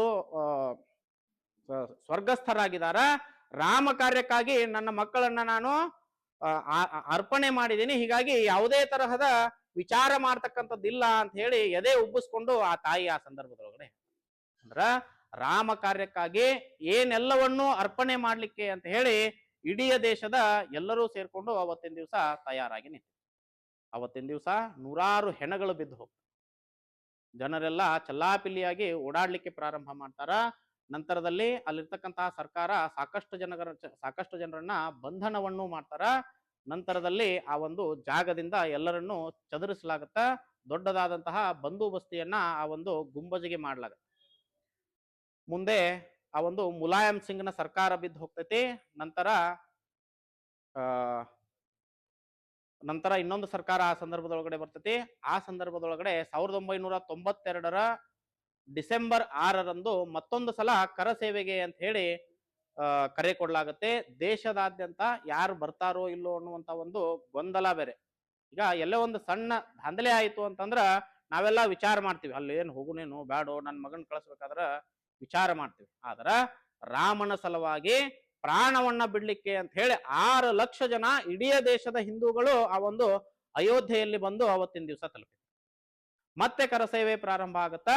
ಆ ಸಂದರ್ಭದೊಳಗಡೆ ಒಂದಷ್ಟು ಜನ ಹಿರಿಯ ನಾಯಕರು, ಯಾವಾಗ ಕೊನೆಯ ಹಿಂದಿನ ಕರಸೇವೆ ಸಂದರ್ಭದಲ್ಲಿ ಯಾರ್ಯಾರು ಪ್ರಚೋದನಾತ್ಮಕವಾದಂತಹ ಭಾಷಣವನ್ನ ಮಾಡಿದ್ರು ಅವರೆಲ್ಲರನ್ನು ಗೃಹ ಬಂಧನದೊಳಗಡೆ ಇರಿಸಿರ್ತಾರೆ. ಒಬ್ಬ ತಾಯಿಯ ಹೆಸರನ್ನ ಈ ಸಂದರ್ಭದಲ್ಲಿ ಸ್ಮರಣೆ ಮಾಡ್ಕೊಳ್ಳಿಕ್ಕೆ ಇಷ್ಟಪಡ್ತೀನಿ. ಸಾಕಷ್ಟು ಜನ ತಾಯಂದಿರೇ ಇದ್ದೀರಿ. ಉಮಾಭಾರತಿ ಅಂತ ಹೇಳಿ ಆಕೆ ಸನ್ಯಾಸಿನಿಯೂ ಹೌದು. ಯಾವ ಮಧ್ಯಪ್ರದೇಶದ CM ಸಹಿತ ಆಗಿದ್ಲು ಆ ಹೆಣ್ಮಗಳು. ಇಲ್ಲೇ ನಮ್ಮ ಹುಬ್ಬಳ್ಳಿಯಲ್ಲೇನೆ ಒಂದು ಈ ಹುಬ್ಬಳ್ಳಿಯ ಹೃದಯ ಭಾಗದಲ್ಲಿರ್ತಕ್ಕಂತಹ ಇದ್ರ ಯಾವ ಚೌಕದು ಅಲ್ಲಿ ತ್ರಿವರ್ಣ ಧ್ವಜವನ್ನ ಹಾರಿಸ್ಲಿಕ್ಕೆ ಅಂತ ಹೇಳಿ ಬಂದಂತಹ ಸಂದರ್ಭದೊಳಗಡೆ ಸಾಕಷ್ಟು ಜನರನ್ನ ಗುಂಡಿಕ್ಕಿ ಸಾಯಿಸಿದ್ರು. ಆ ಒಂದು ಆಂದೋಲನದೊಳಗಡೆನೂ ಸಹ ಸಕ್ರಿಯವಾಗಿ ಆ ತಾಯಿ ಭಾಗವಹಿಸಿದ್ಲು. ಆ ತಾಯಿಯನ್ನ ಗೃಹ ಬಂಧನದೊಳಗಡೆ ಆ ಸಂದರ್ಭದಲ್ಲಿ ಬಂಧಿಸಿಟ್ಟಿರಲಾಗತ್ತೆ. ಡಿಸೆಂಬರ್ 6ನೇ ತಾರೀಕಿನಂದು ಎಲ್ಲರೂ ನೋಡ್ತಿರ್ತಾರಂತೆ, ಎಲ್ಲದಾರು ಉಮಾಭಾರತಿ ಅವರು ಅಂತ ಹೇಳಿ. ಆ ಸಂದರ್ಭದೊಳಗಡೆ ಉಮಾಭಾರತಿ ಅದೇ ಒಂದು ವೇದಿಕೆಯ ಪಕ್ಕದಲ್ಲೇನೆ ನಿಂತ್ಕೊಂಡಿರ್ತಾಳ. ಆ ತಾಯಿ ಈ ಭಿಕ್ಷುಕಿಯ ವೇಷವನ್ನ ಹಾಕೊಂಡು ಪೂರ್ಣ ಕೇಶಮುಂಡನವನ್ನ ಮಾಡ್ಕೊಂಡು ಬಂದಿರ್ತಾಳೆ. ಹೆಣ್ಣು ಮಕ್ಕಳಿಗೆ ಏನು ಸೌಂದರ್ಯ ಅಂತ ಹೇಳಿ ನಾವು ಕೇಳಿದಾಗ ಆಕೆಯ ಕೇಶವೇ ಸೌಂದರ್ಯ ಅಂತ ಹೇಳಿ ನಾವೆಲ್ಲ ಹೇಳ್ತೀವಿ. ಆದ್ರ ರಾಮನ ಸಲುವಾಗಿ ಆಕೆ ತನ್ನ ಕೇಶಮುಂಡನವನ್ನ ಮಾಡಿಕೊಂಡು ಭಿಕ್ಷುಕಿಯ ವೇಷಧಾರಿಯಾಗಿ ಆ ಒಂದು ಕರಸೇವೆಯ ಆಂದೋಲನದ ಜಾಗಕ್ಕೆ ಬಂದು ತಲುಪಿರ್ತಾಳೆ. ಕರಸೇವೆಯ ವಿಚಾರಕ್ಕೆ ಸಂಬಂಧಪಟ್ಟ ಹಾಗೆ ಎಲ್ಲರೂ ಕರಸೇವೆಯನ್ನ ಮಾಡ್ತಾ ಮಾಡ್ತಾ ಮಾಡ್ತಾ ಹೊರಡ್ತಿರ್ತಾರ. ಅದರ ಮಧ್ಯೆನೆ ಮತ್ತು ಒಂದಷ್ಟು ಗೊಂದಲಗಳ ಸೃಷ್ಟಿ ಆಗತ್ತಾ. ಅಲ್ಲಿದ್ದಂತಹ ತರುಣರೆಲ್ಲ ಮತ್ತೆ ಮಸೀದಿ ಕಡೆಗೆ ಹೋಗ್ತಾರ. ಸಾಕಷ್ಟು ಜನ ಆ ಒಂದು ಮಸೀದಿಯ ಮೇಲೆ ಹತ್ತಿ ಅಲ್ಲೇ ಇರ್ತಕ್ಕಂತಹ ಕಲ್ಲು ಮಣ್ಣು ಏನೇನ್ ಸಿಗುತ್ತಾ ಆ ಬ್ಯಾರಿಕೇಡ್ಗಳನ್ನು ತಗೊಂಡ ಬರೀ 6 ತಾಸಿನೊಳಗಡೆ ಅಲ್ಲಿದ್ದಂತಹ 3 ಗುಂಬಜುಗಳನ್ನ ನೆಲಸಮ ಮಾಡಿಬಿಡ್ತಾರೆ. ಅವತ್ತಿನ ದಿವಸ ನಮ್ಮ ದೇಶಕ್ಕೆ ಅಂಟಿದಂತಹ ಕಳಂಕವೂ ಸಹ ತೊಡೆದು ಹೋಗ್ತೈತಿ. ಅಲ್ಲಿ ಗುಂಬಜಗಳು ಇದ್ದುವು ಅನ್ನುವಂಥದ್ದನ್ನ ಅವಶೇಷಗಳನ್ನು ಕಾಣದ ಹಂಗ ಆ ಜಾಗದೊಳಗಡೆ ಇರ್ತಕ್ಕಂತಹ ಎಲ್ಲಾ ಕಲ್ಲು ಮಣ್ಣನ್ನ ಸಾಲು ಸಾಲಾಗಿ ನಿಂತು ಒಬ್ಬರ ಕೈಗೊಬ್ಬರು ಕೊಟ್ಟು ಪಕ್ಕದಲ್ಲೇ ಇರ್ತಕ್ಕಂತಹ ಸರಿಯೂ ನದಿಯ ದಂಡೆ ಮೇಲೆ ಹಾಕಿಬಿಡ್ತಾರೆ. ಇನ್ನು ರಾಮಲಲ್ಲಾನ ಒಂದು ವಿಗ್ರಹವನ್ನ ತಗೊಂಡು ಬಂದು ಅವತ್ತಿನ ದಿವಸನೇ ಅಲ್ಲೇ ಸಿಗ್ತಕ್ಕಂತಹ ಒಂದಷ್ಟು ತಗಡು ಟಾರ್ಪಾಲು ಇತ್ಯಾದಿಗಳನ್ನೆಲ್ಲ ತಗೊಂಡು ಬಂದು ಅದೇ ಜಾಗದಲ್ಲಿ ಪುಟ್ಟ ರಾಮ ಮಂದಿರವನ್ನ ಅವತ್ತಿನ ದಿವಸ ಆ ಒಂದು ಜಾಗದಲ್ಲಿ ನಿರ್ಮಾಣವನ್ನ ಮಾಡಲಾಗಿದೆ. ಮತ್ತೆ ಗೋಲಿಬಾರ್ಗಳಾಯ್ತು. ಮತ್ತೆ ಸಿಕ್ಕಾಪಟ್ಟೆ ರಾಮ ಭಕ್ತರೆಲ್ಲ ತಮ್ಮ ಪ್ರಾಣವನ್ನ ಆ ಸಂದರ್ಭದಲ್ಲಿ ಕಳ್ಕೊತಾರೆ. ಈ ವಿಚಾರ ಮತ್ತೆ ಕೋರ್ಟ್ ಮೆಟ್ಟಿಲಿಗೆ ಇರ್ತೈತಿ. ಆ ಕೋರ್ಟಿನೊಳಗಡೆ ನಮ್ಮದೇ ಹಿಂದೂ ಸಮಾಜದ ಒಬ್ಬ ಕಪಿಲ್ ಸಿಬಲ್ ಅಂತಕ್ಕಂತಹ ಈ ಬೆರಕೆ ಹಿಂದೂಗಳು, ಆ ತರದ ಹಿಂದೂಗಳು ರಾಮ ಹುಟ್ಟಿದ್ದ ಅಂತಲಿಕ್ಕೆ ಏನು ನಿಮ್ಮಲ್ಲಿ ರಾಮನ ಅಸ್ತಿತ್ವಕ್ಕೆ ನಿಮ್ಮ ಹತ್ರ ಏನು ಪುರಾವೆ ಇದೆ ಅಂತ ಹೇಳಿ ಕೇಳ್ತಕ್ಕಂತಹ ಹಿಂದೂಗಳು ಸಾಕಷ್ಟು ಜನ ಅವತ್ತಿನ ದಿವಸ ಇತ್ತು. ಯಾವ ಒಂದು ಬಾಬ್ರಿ ಮಸೀದಿಯನ್ನ ಧ್ವಂಸ ಮಾಡಿದಾಗ ಅದರ ಕೆಳಗಡೆ ಇನ್ನು ಉತ್ಖನನ ಮಾಡಬೇಕು ಅಂತ ಹೇಳಿ ಕೋರ್ಟ್ ಆದೇಶ ಮಾಡ್ತದ. ಕೋರ್ಟಿನ ಹೈಕೋರ್ಟ್ನ ಒಂದು ಆದೇಶ ಬರ್ತದ. ಆ ಒಂದು ಜಾಗವನ್ನ 3 ಭಾಗಗಳನ್ನಾಗಿ ಮಾಡಿ ಮೊದಲನೇ ಒಂದು ಭಾಗವನ್ನ ಅಯೋಧ್ಯೆಯ ರಾಮ ಮಂದಿರವನ್ನ ನಿರ್ಮಾಣ ಮಾಡಲಿಕ್ಕೆ, ಎರಡನೇ ಭಾಗವನ್ನ ನಿರ್ಮೋಹಿ ಅಖಾಡಕ್ಕೆ ಹಾಗೂ ಮೂರನೇ ಒಂದು ಭಾಗವನ್ನ ಮುಸ್ಲಿಂ ಸಮಾಜದವರಿಗೆ ತಮ್ಮ ಆರಾಧನೆಯ ಸಂಬಂಧಪಟ್ಟ ಹಾಗೆ ಮಸೀದಿಯನ್ನ ಕಟ್ಕೊಳ್ಳಿಕ್ಕೆ ಅಂತ ಹೇಳಿ ಹೇಳ್ತಾರ. ಆದರೆ ಹಿಂದೂಗಳು ಇದನ್ನ ಒಪ್ಪೋದಿಲ್ಲ. ಅಲ್ಲಿಂದ ಮತ್ತ ಆ ವಿವಾದ ಸುಪ್ರೀಂ ಕೋರ್ಟ್ಗೆ ಹೋಗುತ್ತೆ. ಸುಪ್ರೀಂ ಕೋರ್ಟು ಒಂದಷ್ಟು ತಂಡಗಳನ್ನ ರಚನೆ ಮಾಡಿ ಆ ಜಾಗದಲ್ಲಿ ಉತ್ಖನನ ಮಾಡ್ಲಿಕ್ಕೆ ಅಂತ ಹೇಳಿ ಆದೇಶವನ್ನ ಹೊರಡಿಸ್ತಾರ. ಆ ಒಂದು ಜಾಗದಲ್ಲಿ ಉತ್ಖನನ ಮಾಡಿದ ನಂತರದಲ್ಲಿ ಗೊತ್ತಾಗುತ್ತೆ ಅಲ್ಲಿ ಸಾಕಷ್ಟು ಜನ ರಾಮನಿಗೆ ಸಂಬಂಧಪಟ್ಟಂತಹ ಅದೆಷ್ಟೋ ಅವಶೇಷಗಳು ಆ ಒಂದು ಉತ್ಖನನ ಮಾಡಿದಂತಹ ಜಾಗದೊಳಗಡೆ ಸಿಗುತ್ತೆ. ಹೀಗಾಗಿ ಭವ್ಯವಾದಂತಹ ರಾಮ ಮಂದಿರವನ್ನ ಕಟ್ಕೊಳ್ಳಿಕ್ಕೆ ಅಂತ ಹೇಳಿ ಅವತ್ತಿನ ದಿವಸ ಒಂದು ಆದೇಶ ಬರುತ್ತೆ. ಬಂಧುಗಳೇ, ನಾವೆಲ್ಲ ಇವತ್ತಿನ ದಿವಸ ರಾಮ ಮಂದಿರವನ್ನ ಏನು ನೋಡ್ತಾ ಇದ್ದೀವಿ, ರಾಮ ಮಂದಿರವನ್ನ ಹಾಗೆ ಯಾರೋ ಏನೋ ಕಟ್ಟಿದ್ರು, ಒಂದು ಬರೀ ಕಟ್ಟಡವಾಗಿ ಉಳ್ಕೊಂಡಿಲ್ಲ. ಬದಲಿಗೆ ನಾವೇನು ಹಿಂದೂಗಳು ಅಂತ ಹೇಳಿದೀವಿ, ನಾವೆಲ್ಲಾ ಹಿಂದೂಗಳ ಒಂದು ಶ್ರದ್ಧೆ ಆರಾಧನೆ ಹಾಗೂ ಪೂಜೆಯ ಫಲವಾಗಿ ನಾವು ಇವತ್ತಿನ ದಿವಸ ಆ ಒಂದು ರಾಮ ಮಂದಿರವನ್ನ ಉಳಿಸಿಕೊಳ್ಳಲಿಕ್ಕೆ ಸಾಧ್ಯ ಆಗಿದೆ. ಆ ಒಂದು ರಾಮ ಮಂದಿರವನ್ನ ನೀವು ಕಟ್ಕೊಳ್ರಿ ಅಂತ ಹೇಳಿ ಒಂದು ಆದೇಶವೇನೋ ಬಂತು. ಕಟ್ಟಬೇಕಲ್ಲ ಇನ್ನು ರಾಮ ಮಂದಿರವನ್ನ. ನಾವು ನಮ್ಮದೊಂದು ಸಣ್ಣ ಮಣಿ ಬಚ್ಚಲ ಕಟ್ಟಬೇಕು ಅಂದ್ರನ ಇದು ಹಂಗಿರ್ಬೇಕು ಇದು ಹಿಂಗಿರ್ಬೇಕು ಅಂತ ಹೇಳಿ ವಿಚಾರ ಮಾಡ್ತೀವಿ. ಆದ್ರ ಇಡೀ ದೇಶದ ಎಲ್ಲಾ ಹಿಂದೂಗಳ ಹೃದಯ ಸಿಂಹಾಸನದಲ್ಲಿ ಇರ್ತಕ್ಕಂತಹ ಶ್ರೀರಾಮನ ಮಂದಿರವನ್ನ ಕಟ್ಟಬೇಕು ಅನ್ನುವಂತ ಒಂದು ವಿಚಾರ ಬಂದಾಗ ಸಹಜವಾಗಿಯೇ ಎಲ್ಲರ ತಲೆ ಒಳಗಡೆನೂ ರಾಮ ಮಂದಿರ ಹಂಗಿರ್ಬೇಕು, ರಾಮ ಮಂದಿರ ಹಿಂಗಿರ್ಬೇಕು ಅನ್ನುವಂತ ಒಂದು ಸಾಕಷ್ಟು ಕಲ್ಪನೆಗಳು ಬಂದವು. ಆ ಕಲ್ಪನೆಗಳೆಲ್ಲವನ್ನು ಏಕತ್ರೀಕರಣಗೊಳಿಸಿಕೊಂಡು ಒಂದು ವಿಚಾರವನ್ನ ತೆಗೆದುಕೊಂಡು ಈ ರೀತಿಯಾಗಿರ್ಬೇಕು ರಾಮ ಮಂದಿರ ಅಂತ ಹೇಳಿ ವಿಚಾರವನ್ನ ಅವತ್ತಿನ ಹಿರಿಯರು ಮಾಡಿದರು. ಇನ್ನು ಕಟ್ಟಲಿಕ್ಕೆ ಹಣ ಬೇಕಲ್ಲ. ನಮ್ಮ ಊರೊಳಗಡೆ ಒಂದು ದೇಗುಲ ಕಟ್ಟಬೇಕು ಅಂತೇಳಿ ಊರಾಗ ಎಲ್ಲಾರನು ನೀವು ರಾಜಕಾರಣಿಗಳನ್ನೆಲ್ಲ ನಾವು ಕೇಳ್ಕೊಂತ ಹೋಗ್ತೀವಿ. ಈಗ ನಾವೆಲ್ಲ ಹೇಳಿದ್ವಿ ಹಂಗಿರ್ಬೇಕು ರಾಮ ಮಂದಿರ, ಹಿಂಗಿರ್ಬೇಕು ರಾಮ ಮಂದಿರ ಅಂತ ಹೇಳಿ ಸಾಕಷ್ಟು ಜನ ಸಲಹೆ ಕೊಟ್ಟರು. ರಾಮ ಮಂದಿರವನ್ನ ಹಿಂಗ ಕಟ್ಟೋಣ ಅಂತ ಹೇಳಿ ತೀರ್ಮಾನನೂ ಮಾಡಿದ್ರು. ಅದಕ್ಕೆ 1200 ಕೋಟಿ ರೂಪಾಯಿ ಹಣ ಅಂದ್ರ 1200 ಕೋಟಿ ರೂಪಾಯಿ ಹಣವನ್ನ ಸಂಗ್ರಹ ಮಾಡಬೇಕು ಅಂತ ಹೇಳಿ ವಿಚಾರ ಬಂತು. ಆಗ ಒಂದಷ್ಟು ಜನರಿಗೆ ದಿಗಿಲು ಬಡದದ್ದು ಉಂಟು. ಹೆಂಗ ಸೇರಿಸ್ಬೇಕಿನ್ನ 1200 ಕೋಟಿ ರೂಪಾಯಿ ಹಣ? ಒಂದಷ್ಟು ಜನ ಸಾಕಷ್ಟು ಜನ ಉದ್ಯಮಿಗಳದಾರ ನಮ್ಮ ದೇಶದೊಳಗಡೆ. ಅವ್ರಿಗೆ ಒಬ್ಬರಿಗೆ ಹೇಳಿದ್ರೆ ಒಬ್ಬರೇ ಕಟ್ಟಿ ಕೊಡ್ತಾರೆ ರಾಮ ಮಂದಿರ. ಟಾಟಾಗೆ ಹೇಳಿದ್ರೆ ಟಾಟಾ ಒಬ್ಬನೇ ಕಟ್ಟಿ ಕೊಡ್ತಾನೆ ರಾಮ ಮಂದಿರ. ಬಿರ್ಲಾಗೆ ಹೇಳಿದ್ರೆ ಬಿರ್ಲಾ ಒಬ್ಬನೇ ಕಟ್ಟಿ ಕೊಡ್ತಾನೆ ಮಂದಿರ. ಆದ್ರ ಆ ಆ ರಾಮ ಮಂದಿರ ಬರೀ ರಾಮ ಮಂದಿರವಾಗಿ ಉಳಿಯೋದಿಲ್ಲ, ಟಾಟಾ ಮಂದಿರ ಆಗ್ತೈತಿ, ಬಿರ್ಲಾ ಮಂದಿರ ಆಗ್ತೈತಿ.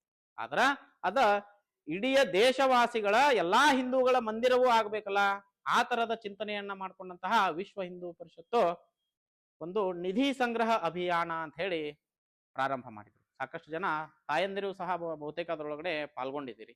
ಮನೆ ಮನೆಗೆ ರಾಮ ಭಕ್ತರೆಲ್ಲ ಹೋಗಿ ರಾಮ ಮಂದಿರವನ್ನ ಕಟ್ತಾ ಇದ್ದೀವಿ, ತಾವೆಲ್ಲ ಅದಕ್ಕೆ ತಮ್ಮ ನಿಧಿ ಸಮರ್ಪಣೆ ಮಾಡ್ರಿ ಅಂತ ಹೇಳಿ.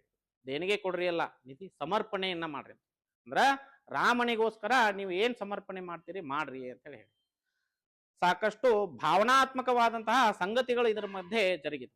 ನಾವು ಒಂದಷ್ಟು ಈ ಸಂದರ್ಭದೊಳಗಡೆ ಒಂದಷ್ಟು ಬೈಠಕಗಳಲ್ಲಿ ಕುಂತಹ ಸಂದರ್ಭದಲ್ಲಿ ಬಹಳ ಭಾವನಾತ್ಮಕವಾದಂತಹ ಸಂಗತಿಗಳು ನಮ್ಮ ಮಧ್ಯೆ ಚರ್ಚೆ ಆದ. ಎಲ್ಲೆಲ್ಲಿ ಒಂದಷ್ಟು ಜನ ಆ ಸಂದರ್ಭದಲ್ಲೂ ಆಡ್ಕೊಂಡ್ರು. ಎಷ್ಟು ಕೊಡ್ತಾರೆ ಹಿಂದೂಗಳು? 10 ರೂಪಾಯಿ ಕೊಟ್ಟರು, 20 ರೂಪಾಯಿ ಕೊಟ್ಟರು, 50 ರೂಪಾಯಿ ಕೊಟ್ಟರು. ಯಾರ್ದೇನು ಹೆಸರು ಬರೋದಿತ್ತು ಅನ್ನೋದ್ರ ಕೊಟ್ರ. ಹಿಂಗಾಗಿ ಈ ತರ ಆಡ್ಕೊಂಡಿದ್ದಂತೂ ಸಾಕಷ್ಟು ಜನ ಇದಾರಲ್ಲಿ. ಎಷ್ಟು 1200 ಕೋಟಿ ರೂಪಾಯಿ ಹಣ ಸೇರಿಸಬೇಕು ಅಂತ ಹೇಳಿ ಪ್ರಾರಂಭವಾದಂತಹ ನಿಧಿ ಸಂಗ್ರಹ ಅಭಿಯಾನ ಪೂರ್ಣಗೊಂಡು ಕೊನೆಗೆ ಅದೆಲ್ಲವನ್ನು ಸೇರಿಸಿದಾಗ ಕೊನೆಗೆ ಸೇರಿದಂತಹ ಮೊತ್ತ ಎಷ್ಟು ಅಂತಂದ್ರ 3000 ಕೋಟಿ ರೂಪಾಯಿ ಹಣ. ಅಂದ್ರ ಹಿಂದೂಗಳ ಶ್ರದ್ಧೆ ಎಂಥದ್ದು ಅಂತ ಹೇಳಿ ಇದ್ರಲ್ಲಿ ನಾವು ತಿಳ್ಕೊಳ್ತೀವಿ. ಆಮೇಲೆ ನಿಧಿ ಸಂಗ್ರಹ ಅಭಿಯಾನಕ್ಕೆ ಅಂತ ಹೇಳಿ ಸಾಕಷ್ಟು ಜನ ಓಡಾಡಿದ್ರು. ಅವರ ಒಂದಷ್ಟು ಅನುಭವಗಳನ್ನ ಹಂಚಿಕೊಳ್ಳುವಂತಹ ಸಂದರ್ಭದಲ್ಲಿ ನಾನೇ ಇದ್ದಂತ ಒಂದು ಬೈಠಕ್ನೊಳಗಡೆ ಒಂದಷ್ಟು ತರುಣರು ಹೇಳಿದಂತ ಮಾತು ಇವತ್ತಿಗೂ ಸಹ ನಮ್ಮ ಮನಸ್ಸನ್ನ ಕಲಕತ್ತೆ. ಹೇಳಿದ್ರು, ಬಂದ್ರು ಹಲಗತ್ತಿ ಒಳಗಡೆ ಒಂದ್ 4 ಮಂದಿನ ಹುಡುಗರನ್ನ ಸೇರಿಸಿದ್ರು. ಯಾರನ್ನೋ ಅಲ್ಲಿ ರಾಮ ಮಂದಿರ ಕಟ್ಲಿಕ್ಕತ್ತಾರಪ್ಪ, ನಾವು ಹಣ ಸೇರಿಸ್ಬೇಕಿನ್ನ, ನಾವೆಲ್ಲರೂ ಸೇರಿಸ್ಕೊಂಡ ನಮ್ಮ ಊರಿನಿಂದ ಇಷ್ಟು ಹಣ ಕಳಿಸೋಣ ಅಂತೇಳಿ ಒಂದು ವಿಚಾರವನ್ನ ಮಾಡಿದ್ರಂತ. ಆ ಊರಿನಲ್ಲಿದ್ದಂತಹ 4-5 ಜನ ತರುಣರು ಊರು ಮನಿ ಮನಿ ಮನಿ ಮನಿ ಓಡಾಡಿದ್ರು.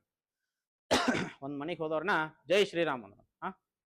ನಾವು ರಾಮ ಮಂದಿರ ಕಟ್ಲಿಕ್ಕೆ ಅಂತ ಹೇಳಿ ಧರ್ಮ ನಿಧಿ ಸಂಗ್ರಹ ಮಾಡ್ಲಿಕ್ಕತ್ತೀವಿ, ನಿಮ್ಮ ಹತ್ರ ಎಷ್ಟು ಕೊಡುದದ ಕೊಡ್ರಿ ಅಂತ ಹೇಳಿ ಕೇಳಿದ್ರಂತ. ಮನಿಗೆ ಹೋದಂತ ಜಾಗದೊಳಗಡೆ ಸಾಕಷ್ಟು ಜನ ತಾಯಂದಿರು ಆ ತರುಣರಿಗೆ ಆರತಿಯನ್ನ ಮಾಡಿ ಮನೆಗೆ ಕರ್ಕೊಂಡು ತಮ್ಮ ಕೈಲಾದಷ್ಟು ಹಣವನ್ನ ಕೊಟ್ಟು ಹೇಳಿದ್ರು. ಆ ಮಕ್ಕಳಿಗೆ ಅನಿಸ್ತಂತೆ, ಏನಪ್ಪಾ ನಾವು ಇದೇ ಹಲಗತ್ತಿ ಸರ್ಕಲ್ ಒಳಗಡೆ ನಿಂತ್ಕೊಂಡು ಎಲ್ಲೋ ನಿಂತು ಸಿಗರೇಟ್ ಸೇರ್ತಿದ್ವಿ, ಉಣ್ಯಾಗ ಅಡ್ಡಾಡುವಂತ ಹುಡುಗಿಯರನ್ನ ಕಾಡಿಸ್ತಿದ್ವಿ, ನಮಗೆ ಎಷ್ಟು ಗೌರವ ಕೊಟ್ರಲ್ಲಪ್ಪ ಅವರು ಅನ್ನುವಂತಹ ಭಾವ ಅವರಲ್ಲಿ ಬಂದಾಗ ಅವತ್ತೇ ಅವರು ನಿರ್ಧಾರ ಮಾಡಿದ್ರಂತ, ಇನ್ನು ಮೇಲೆ ನಾವು ರಾಮನ ಭಕ್ತರಾಗಿನೇ ಉಳಿತೀವಿ, ನಾವೆಲ್ಲ ಬಜರಂಗ ದಳಕ್ಕೆ ಸೇರಿಕೊಂಡು ನಿರಂತರವಾಗಿ ರಾಮನ ಕೆಲಸವನ್ನ ಮಾಡ್ತೀವಿ ಅಂತ ಹೇಳಿ ಅವತ್ತೇ ತೀರ್ಮಾನ ಮಾಡಿ. ಒಂದು ಚಿಕ್ಕೋಡಿ ಒಳಗಡೆ ನಡೆದಂತ ಒಂದು ಸಣ್ಣ ಘಟನೆ ಇದು. ಒಬ್ಬ ಈ ಕಸ ಕೀಳ್ತಕ್ಕಂತ ಒಬ್ಬ ಸಣ್ಣ ಹೆಣ್ಣು ಮಗಳಿಗೆ ಮುದುಕಿ, ಆಕೆ ಮನೆಗೆ ಒಂದು 4-6 ಜನ ನಿಧಿ ಸಂಗ್ರಹ ಅಭಿಯಾನಕ್ಕೆ ಅಂತ ಹೇಳಿ ಹೋದಂಥವ್ರು ಆ ತಾಯಿಯನ್ನ ಹೋಗಿ ಕೇಳಿದ್ರಂತ, ಇಲ್ಲವಾ ಈ ರೀತಿ ರಾಮ ಮಂದಿರವನ್ನ ಕಟ್ಲಿಕ್ಕತ್ತಾರ ಅಯೋಧ್ಯೆಯೊಳಗಡೆ, ಮತ್ ನಾವು ಇಡೀ ದೇಶಾದ್ಯಂತ ನಿಧಿ ಸಂಗ್ರಹ ಅಭಿಯಾನ ನಡೆದೈತಿ, ಅದೇ ತರನಾಗಿ ನಾವು ನಿಮ್ಮ ಮನೆಗೆ ಬಂದೇವಿ, ಇವತ್ತ ನಿನ್ ಕೈಲಿ ಎಷ್ಟಾಕತ್ತಷ್ಟ ಹಣ ಕೊಡುವ ಅಂತ ಹೇಳಿ ಕೇಳಿದ್ರು. ಆ ತಾಯಿ ಖುಷಿಯಿಂದ ಅವರೆಲ್ಲಾರನು ಒಳಗಡೆ ಕರೆಸ್ಕೊಂಡ್ಬಂದ ಕುಂದರ್ಸಿದ್ರಂತ. ಕುಂತು ತನ್ನ ಮನೆಯೊಳಗಡೆ ಇದ್ದಂತಹ ಬೀರು ಎಲ್ಲ ಕದಕಾಡ್ಲಿಕ್ಕೆ ಶುರು ಮಾಡಿದಂತ. ಅಲ್ಲಿದ್ದಂತ ಒಬ್ಬ ಹುಡುಗ ಅನ್ಕೊಂಡಂತ, ಏನ್ ಮರೈಕಿ ಆಯಿ ಒಂದು 50-100 ಕೊಡಕ್ಕಿಲ್ಲ, ಇಷ್ಟೊತ್ತನ ಕುಂದಿರ್ಸ್ಕೊಂಡ್ ನಿಂತ್ಲ ಮತ್ 10 ಮನಿ ಮುಗಿದು ಹೋಗ್ತಿದ್ವು ನಮ್ಮ ಅಂತ ಹೇಳಿ ಅನ್ಕೊಂಡಂತ. ಆದ್ರ ಆ ಬೀರು ಚಾವಿ ತೆಗೆದಂತಹ ಆಯಿ ಒಂದು ಬಾಂಡ್ ತಗೊಂಡು ಬಂದು ಕೊಟ್ಲು. ಆ ಬಾಂಡಿನೊಳಗಡೆ ಇದ್ದಂತಹ ಮೊತ್ತ ಎಷ್ಟು ಅಂತಂದ್ರ 31,000 ರೂಪಾಯಿ ಹಣ. ಅಂದ್ರ 100-200 ರೂಪಾಯಿ ದುಡಿತಿದ್ದಂತಹ ಆ ಮುದುಕಿಯದು ಶ್ರದ್ಧೆ ಎಷ್ಟಿತ್ತು ಅಂತ ಹೇಳಿ ಈ ಸಂದರ್ಭದಲ್ಲಿ ನಾವು ವಿಚಾರವನ್ನ ಮಾಡಿ. ಇವತ್ತು ಯಾವ ರಾಮ ಮಂದಿರಕ್ಕೆ ಹಲಗತ್ತಿಯಿಂದ ಒಬ್ಬ ಮನುಷ್ಯ ಹೋದ್ರು ಸಹಿತ ಅವ ಎದಿ ಉಬ್ಬಿಸ್ಕೊಂಡ ಆ ರಾಮ ಮಂದಿರದ ಮುಂದೆ ನಿಂತು ಹೇಳ್ತಾನಂತ, ನಾ ಕೊಟ್ಟ 10 ರೂಪಾಯಿಂದ ಕಟ್ಟ್ಯಾರ ನೋಡಿದನ. ಅಂದ್ರ ಇಡೀ ದೇಶದ ಎಲ್ಲರ ಹಣದಿಂದನೂ ಕಟ್ಟಿರ್ತಕ್ಕಂತಹ ರಾಮ ಮಂದಿರ ಇವತ್ತು ರಾಷ್ಟ್ರ ಮಂದಿರ ಆಗಿರೋ ಕಾರಣಕ್ಕ ಎಲ್ಲಿ ಯಾರಲ್ಲಿನೂ ಇವತ್ತು ಯಾವುದೇ ತರಹದ ಸಂಕುಚಿತ ಭಾವನೆ ಇಲ್ಲ. ನಮ್ಮ ಮುಂದಿನ ಪೀಳಿಗೆಯವರು ಹೇಳ್ತಾರಂತ, ಆ ರಾಮ ಮಂದಿರದ ಮುಂದೆ ನಿಂತ್ಕೊಂಡು ನಮ್ಮಪ್ಪ ಕೊಟ್ಟ 10 ರೂಪಾಯಿಂದ ಕಟ್ಟಾರಿದನ್ ರಾಮ ಮಂದಿರ ಅಂತ. ಅಂದ್ರ ಈ ತರಹದ ಒಂದು ವಿಶಾಲವಾದಂತಹ ಭಾವನಾತ್ಮಕವಾದಂತಹ ಮಂದಿರ ಇವತ್ತಿನ ದಿವಸ ರಾಮ ಮಂದಿರವಾಗಿ ನಮ್ಮ ಮಧ್ಯೆ ನಿಂತ. ಬಂಧುಗಳೇ, ವಿಶ್ವ ಹಿಂದೂ ಪರಿಷತ್ತು ಪ್ರಾರಂಭವಾಗಿದ್ದು ಬರೀ 3 ಉದ್ದೇಶಗಳನ್ನ ತನ್ನ ಮುಂದೆ ಇಟ್ಕೊಂಡು ಸಾಕಷ್ಟು ದೇವಸ್ಥಾನಗಳನ್ನೆಲ್ಲ ಒಡೆದು ಮಸೀದಿಗಳನ್ನ ಮಾಡ್ಕೊಂಡು ಈಗಾಗಲೇ ಕಡಿವೆ ಹಾಕಿದಿರಿ. ಆದ್ರ ನಾವೆಲ್ಲ ಹಿಂದೂಗಳು ಬಹಳ ಶ್ರದ್ಧೆಯನ್ನ ಇಟ್ಕೊಂಡಂತಹ 3 ದೇವಸ್ಥಾನಗಳಿದಾವ. ಕಾಶಿ, ಮಥುರೆ ಮತ್ತೆ ಅಯೋಧ್ಯೆಯ ರಾಮ ಮಂದಿರ. ಈ 3 ಮಂದಿರಗಳನ್ನ ನಮಗೆ ಬಿಟ್ಟು ಕೊಡ್ರಿ ಅಂತಂದ್ರ ಬಿಟ್ಟು ಕೊಡ್ಲಿಕ್ಕೆ ಸಾಧ್ಯ ಇಲ್ಲ ಅಂತ ಹೇಳಿ ಆ ಸಂದರ್ಭದೊಳಗಡೆ ಹೇಳಿದ್ರು. ಆ 3 ಮಂದಿರಗಳನ್ನ ನಾವು ವಾಪಸ್ ಪಡ್ಕೋಬೇಕು ಅನ್ನುವಂತಹ ಕಾರಣಕ್ಕೆ ಹೋರಾಟದ ಭಾಗವಾಗಿ ವಿಶ್ವ ಹಿಂದೂ ಪರಿಷತ್ತು ಪ್ರಾರಂಭವಾಯಿತು. ಆ ಭಾಗವಾಗಿ ನಾವು ಇವತ್ತಿನ ದಿವಸ ರಾಮ ಮಂದಿರವನ್ನ ಈಗಾಗಲೇ ಪಡ್ಕೊಂಡಿದ್ದೀವಿ. ಹಾಗೂ ಯಾವ ಕಾಶಿ ವಿಶ್ವನಾಥನ ಮೂಲ ಮಂದಿರದೊಳಗಡೆ ಜ್ಞಾನವಾಪಿ ಮಸೀದಿ ಅಂತ ಹೇಳಿ ಏನ್ ಮಾಡಿದಾರ, ಆ ಜ್ಞಾನವಾಪಿ ಮಸೀದಿಯ ಎದುರುಗಡೆನೂ ಸಹ ಇವತ್ತು ಮೂಲ ಕಾಶಿ ವಿಶ್ವನಾಥನ ದೇಗುಲದೊಳಗಡೆ ಅಲ್ಲೇ ಹೋಗಿ ಅರ್ಚಕರಿಗೆ ಪೂಜೆ ಅರ್ಚನೆ ಮಾಡ್ಕೊಳ್ಳಿಕ್ಕೂ ಸಹ ನಮಗೆ ಅವಕಾಶ ಇವತ್ತಿನ ದಿವಸ ಕಾನೂನಾತ್ಮಕವಾಗಿ ದೊರೆತದ. ಇವತ್ತು ಇನ್ನು ಸ್ವಲ್ಪ ದಿನದೊಳಗಡೆ ಮತ್ತ ನಮ್ಮ ಆ ಒಂದು ಜ್ಞಾನವಾಪಿ ಮಸೀದಿಯನ್ನ ಅಲ್ಲಿಂದ ತೆರವುಗೊಳಿಸಿ ಮೂಲ ಕಾಶಿ ವಿಶ್ವನಾಥನನ್ನ ಪಡೆಯಲಿಕ್ಕೆ ಅಂತ ಹೇಳಿ ಕಾನೂನಾತ್ಮಕವಾಗಿ ನಮ್ಮ ಹೋರಾಟಕ್ಕೆ ಜಯ ಸಿಗೋದದ. ಅದನ್ನ ಬಿಟ್ರ ಮಥುರೆಯ ಒಂದು ಜಾಗಕ್ಕೂ ನಮ್ಗೆ ಜಯ ಸಿಗೋದದ. ಇನ್ನು ಕಾನೂನಾತ್ಮಕವಾಗಿ ನಾವು ಇವನ್ನೆಲ್ಲ ಪಡ್ಕೊಂತೀವಿ ಇನ್ನೇನೇನು. ಆದ್ರ ಇವತ್ತಿಗೂ ಸಹ ವಿಶ್ವ ಹಿಂದೂ ಪರಿಷತ್ ಯಾಕೆ ಬೇಕು, ಬಜರಂಗ ದಳ ಯಾಕೆ ಬೇಕು ಅಂತ ಹೇಳಿ ನಾವು ವಿಚಾರವನ್ನ ಮಾಡಿದ್ರ ನಮ್ಮ ಸುತ್ತಮುತ್ತ ಸಾಕಷ್ಟು ವಿಚಾರಗಳು ಇವತ್ತಿನ ದಿವಸ ನಡೆದಿದ್ದಾವ. ತಾಯಂದ್ರಿಗೆ ಸ್ವಲ್ಪ ಮುಂದೆ ಹೋಗ್ಬೇಕು, ಮುಗಿಸ್ಬಿಡ್ತೇನೆ 2 ನಿಮಿಷ. ಸಾಕಷ್ಟು ವಿಚಾರಗಳು ನಮ್ಮ ಮಧ್ಯೆ ನಡೆದಾವ. ಇವತ್ತು ನಮ್ಮ ಹಲಗತ್ತಿ ಗ್ರಾಮದ ತಾಯಂದಿರ ಮನೆಯಿಂದ ಒಬ್ಬ ಮಗ ಏನಾದ್ರೂ ಬಜರಂಗ ದಳದೊಳಗಡೆ ಇದ್ದ ಅಂತಂದ್ರ ಆ ಊರಿನಲ್ಲಿರ್ತಕ್ಕಂತಹ ಹೆಣ್ಣು ಮಕ್ಕಳೆಲ್ಲ ಒಂದು ಸೇಫ್ಟಿಯನ್ನ ಫೀಲ್ ಮಾಡ್ತಾರೆ. ಯಾಕಂತಂದ್ರ ಸಾಕಷ್ಟು ಜನ ವಿಧರ್ಮೀಯರು ಇವತ್ತು ನಾವೆಲ್ಲ ನೋಡ್ತಾ ಇದೀವಿ. ಲವ್ ಜಿಹಾದು, ಲ್ಯಾಂಡ್ ಜಿಹಾದು, ಜಿಮ್ ಜಿಹಾದು ಸಾಕಷ್ಟು ನಡೆದಿದ್ದಾವ. ಇದೇ ಪಕ್ಕದ ಹುಬ್ಬಳ್ಳಿಯೊಳಗಡೆ ಮೊನ್ನೆ ನಡೆದಂತ ಒಂದು ಘಟನೆ, ಬರೀ ಒಂದು ಘಟನೆಯನ್ನ ನಾವು ಕಲಕಿದಾಗ 100 ಘಟನೆಗಳು ಅವತ್ತಿನ ದಿವಸ ಬೆಳಕಿಗೆ ಬಂದು. ಒಬ್ಬನೇ ಒಬ್ಬ ಸಮೀರ್ ಮುಲ್ಲಾ ಅಂತಕ್ಕಂತಹ ಒಬ್ಬ ವ್ಯಕ್ತಿ ಆ ಒಂದು ಜಿಮ್ ಟ್ರೇನರ್ ಆತ.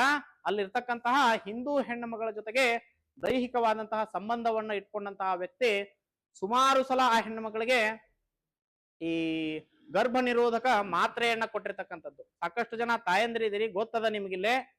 ಒಂದು ಸಲ ಗರ್ಭವನ್ನ ಧರಿಸಬೇಕು ಅಂತಂದ್ರ ಆ ಹೆಣ್ಣು ಮಗಳು ಎಷ್ಟು ತಿಂಗಳಾಗಿರ್ಬೇಕು, ಆಮೇಲೆ ಒಂದು ಸಲ ಗರ್ಭ ಧರಿಸಿದಂತಹ ಹೆಣ್ಣು ಮಕ್ಕಳು ಅಬೋಷನ್ ಮಾಡ್ಕೊಂಡ್ಲು ಅಂತಂದ್ರ ಆ ಹೆಣ್ಣಿನ ದೇಹ ಸ್ಥಿತಿ ಯಾವ ರೀತಿಯಾಗಿರುತ್ತೆ ಅನ್ನುವಂಥದ್ದು ನಿಮ್ಗೆಲ್ಲರಿಗೂ ಗೊತ್ತು. ಈ ತರಹದ ಅದೆಷ್ಟೋ ಜನ ಹೆಣ್ಣು ಮಕ್ಕಳು ಆ ಒಂದು ವಿಚಾರದಿಂದ ಪಾರಾಗಿ ಬಂದಂತವ್ರು ಇದಾರ. ಅಂದ್ರ ನಮ್ಮ ಹಿಂದೂ ಹೆಣ್ಣು ಮಕ್ಕಳನ್ನ ಪುಸಲಾಯಿಸಿ ಅವ್ರ ಮೇಲೆ ಬೇರೆ ಬೇರೆ ತರದ ವಿಚಾರಗಳನ್ನ ಇಟ್ಟು ಆ ಹೆಣ್ಣು ಮಕ್ಕಳ ಜೊತೆಗೆ ದೈಹಿಕ ಸಂಪರ್ಕ ಮಾಡಿದಂತಹ ವಿಡಿಯೋಗಳನ್ನ ಇಟ್ಕೊಂಡು, ಫೋಟೋಗಳನ್ನ ಇಟ್ಕೊಂಡು ಅವ್ರನ್ನ ಬ್ಲಾಕ್ ಮೇಲ್ ಮಾಡಿ, ನೀ ಆ ಹುಡುಗಿನ ಕರ್ಕೊಂಡ್ ಬರ್ಲಿಲ್ಲ ಅಂದ್ರ ನಿಂದ ಇದನ್ನ ವಿಡಿಯೋ ರಿಲೀಸ್ ಮಾಡ್ತೇನೆ ಇತ್ಯಾದಿಗಳನ್ನೆಲ್ಲ ಮಾಡಿ ಒಬ್ಬಳಿಂದ ಇನ್ನೊಬ್ಳು, ಮತ್ತೊಬ್ಳು, ಮಗದೊಬ್ಳು ಅಂತ ಹೇಳಿ ಸಾಕಷ್ಟು ತರಹದ ಪ್ರಕರಣ ಇವತ್ತಿನ ದಿವಸ ನಾವು TV9 ಅಂತಹ ಮುಖ್ಯ ಭೂಮಿಕೆಯಲ್ಲೇ ನಾವು ಇವತ್ತಿನ ದಿವಸ ನೋಡ್ತಾ ಇದ್ದೀವಿ. ಇದನ್ನೆಲ್ಲ ನೋಡಿನೂ ನಾವು ನಮ್ಮ ಮಕ್ಕಳಿಗೆ ಸಂಸ್ಕಾರವನ್ನ ಕೊಡ್ಲಿಲ್ಲ ಅಂತಂದ್ರ ಮುಂದೊಂದು ದಿನ ಯಾವ ಪರಿಸ್ಥಿತಿಗೆ ಬಂದು ಹೋಗ್ತೈತಿ ನಮ್ಮ ಹಿಂದೂ ಸಮಾಜ ಅಂತಂದ್ರ ಈಗಾಗಲೇ ಅಧೋಗತಿಗೆ ಬಂದು ನಾವು ನಿಂತಿದ್ದೀವಿ. ಹೀಗಾಗಿ ಈ ತರದ ಸಂಗತಿಗಳು ಏನೇನಿದಾವ ಅವನ್ನ ಗಮನದೊಳಗಡೆ ಇಟ್ಕೊಂಡು ನೀವೆಲ್ಲ ನಮ್ಮ ಮನೆಯಲ್ಲಿರ್ತಕ್ಕಂತಹ ಹೆಣ್ಣು ಮಕ್ಕಳಿಗೆ ಸಂಸ್ಕಾರವನ್ನ ಕೊಡ್ತಕ್ಕಂಥದ್ದನ್ನ ನಾವು ಮಾಡಬೇಕಾದಂತಹ ಅವಶ್ಯಕತೆ ಇದೆ. ಈ ಒಂದು ಕಾರ್ಯಕ್ರಮವನ್ನ ಆಯೋಜನೆ ಮಾಡಿ ಸಾಕಷ್ಟು 5 ಗಂಟೆಯಿಂದಾನೇ ತಾವೆಲ್ಲ ಇಲ್ಲಿ ಕೂತಿದ್ದೀರಿ, ನನಗೂ ಅರ್ಥ ಆಗ್ತದ. ಸಾಕಷ್ಟು ಭಜನೆ ಇತ್ಯಾದಿಗಳನ್ನೆಲ್ಲ ಮಾಡಿದ್ದೀರಿ. ಮತ್ತೊಂದು ದಿನ ನೀವೆಲ್ಲ ಸೇರ್ಕೊಂಡು ಇನ್ನಷ್ಟು ವಿಚಾರಗಳನ್ನ ಈ ವಿಚಾರವಾಗಿ ಚರ್ಚೆ ಮಾಡೋಣ ಅಂತ ಹೇಳ್ತಾ ಇಷ್ಟು ಹೊತ್ತು ಈ ಒಂದು ಕಾರ್ಯಕ್ರಮದಲ್ಲಿ ಕೂತ್ಕೊಂಡು ನನ್ನ ವಿಚಾರವನ್ನ ಕೇಳಿಸ್ಕೊಂಡಿದ್ದಕ್ಕೆ ತಮಗೆಲ್ಲರಿಗೂ ನತಮಸ್ತಕನಾಗಿ ನಮಿಸುತ್ತಾ ನನ್ನ 2 ಮಾತುಗಳಿಗೆ ವಿರಾಮವನ್ನ ಪ್ರಭು ರಾಮಚಂದ್ರನ ಹಾಗೂ ಶ್ರೀರಾಮನ ಪರಮ ಆರಾಧಕನಾಗಿರ್ತಕ್ಕಂಥ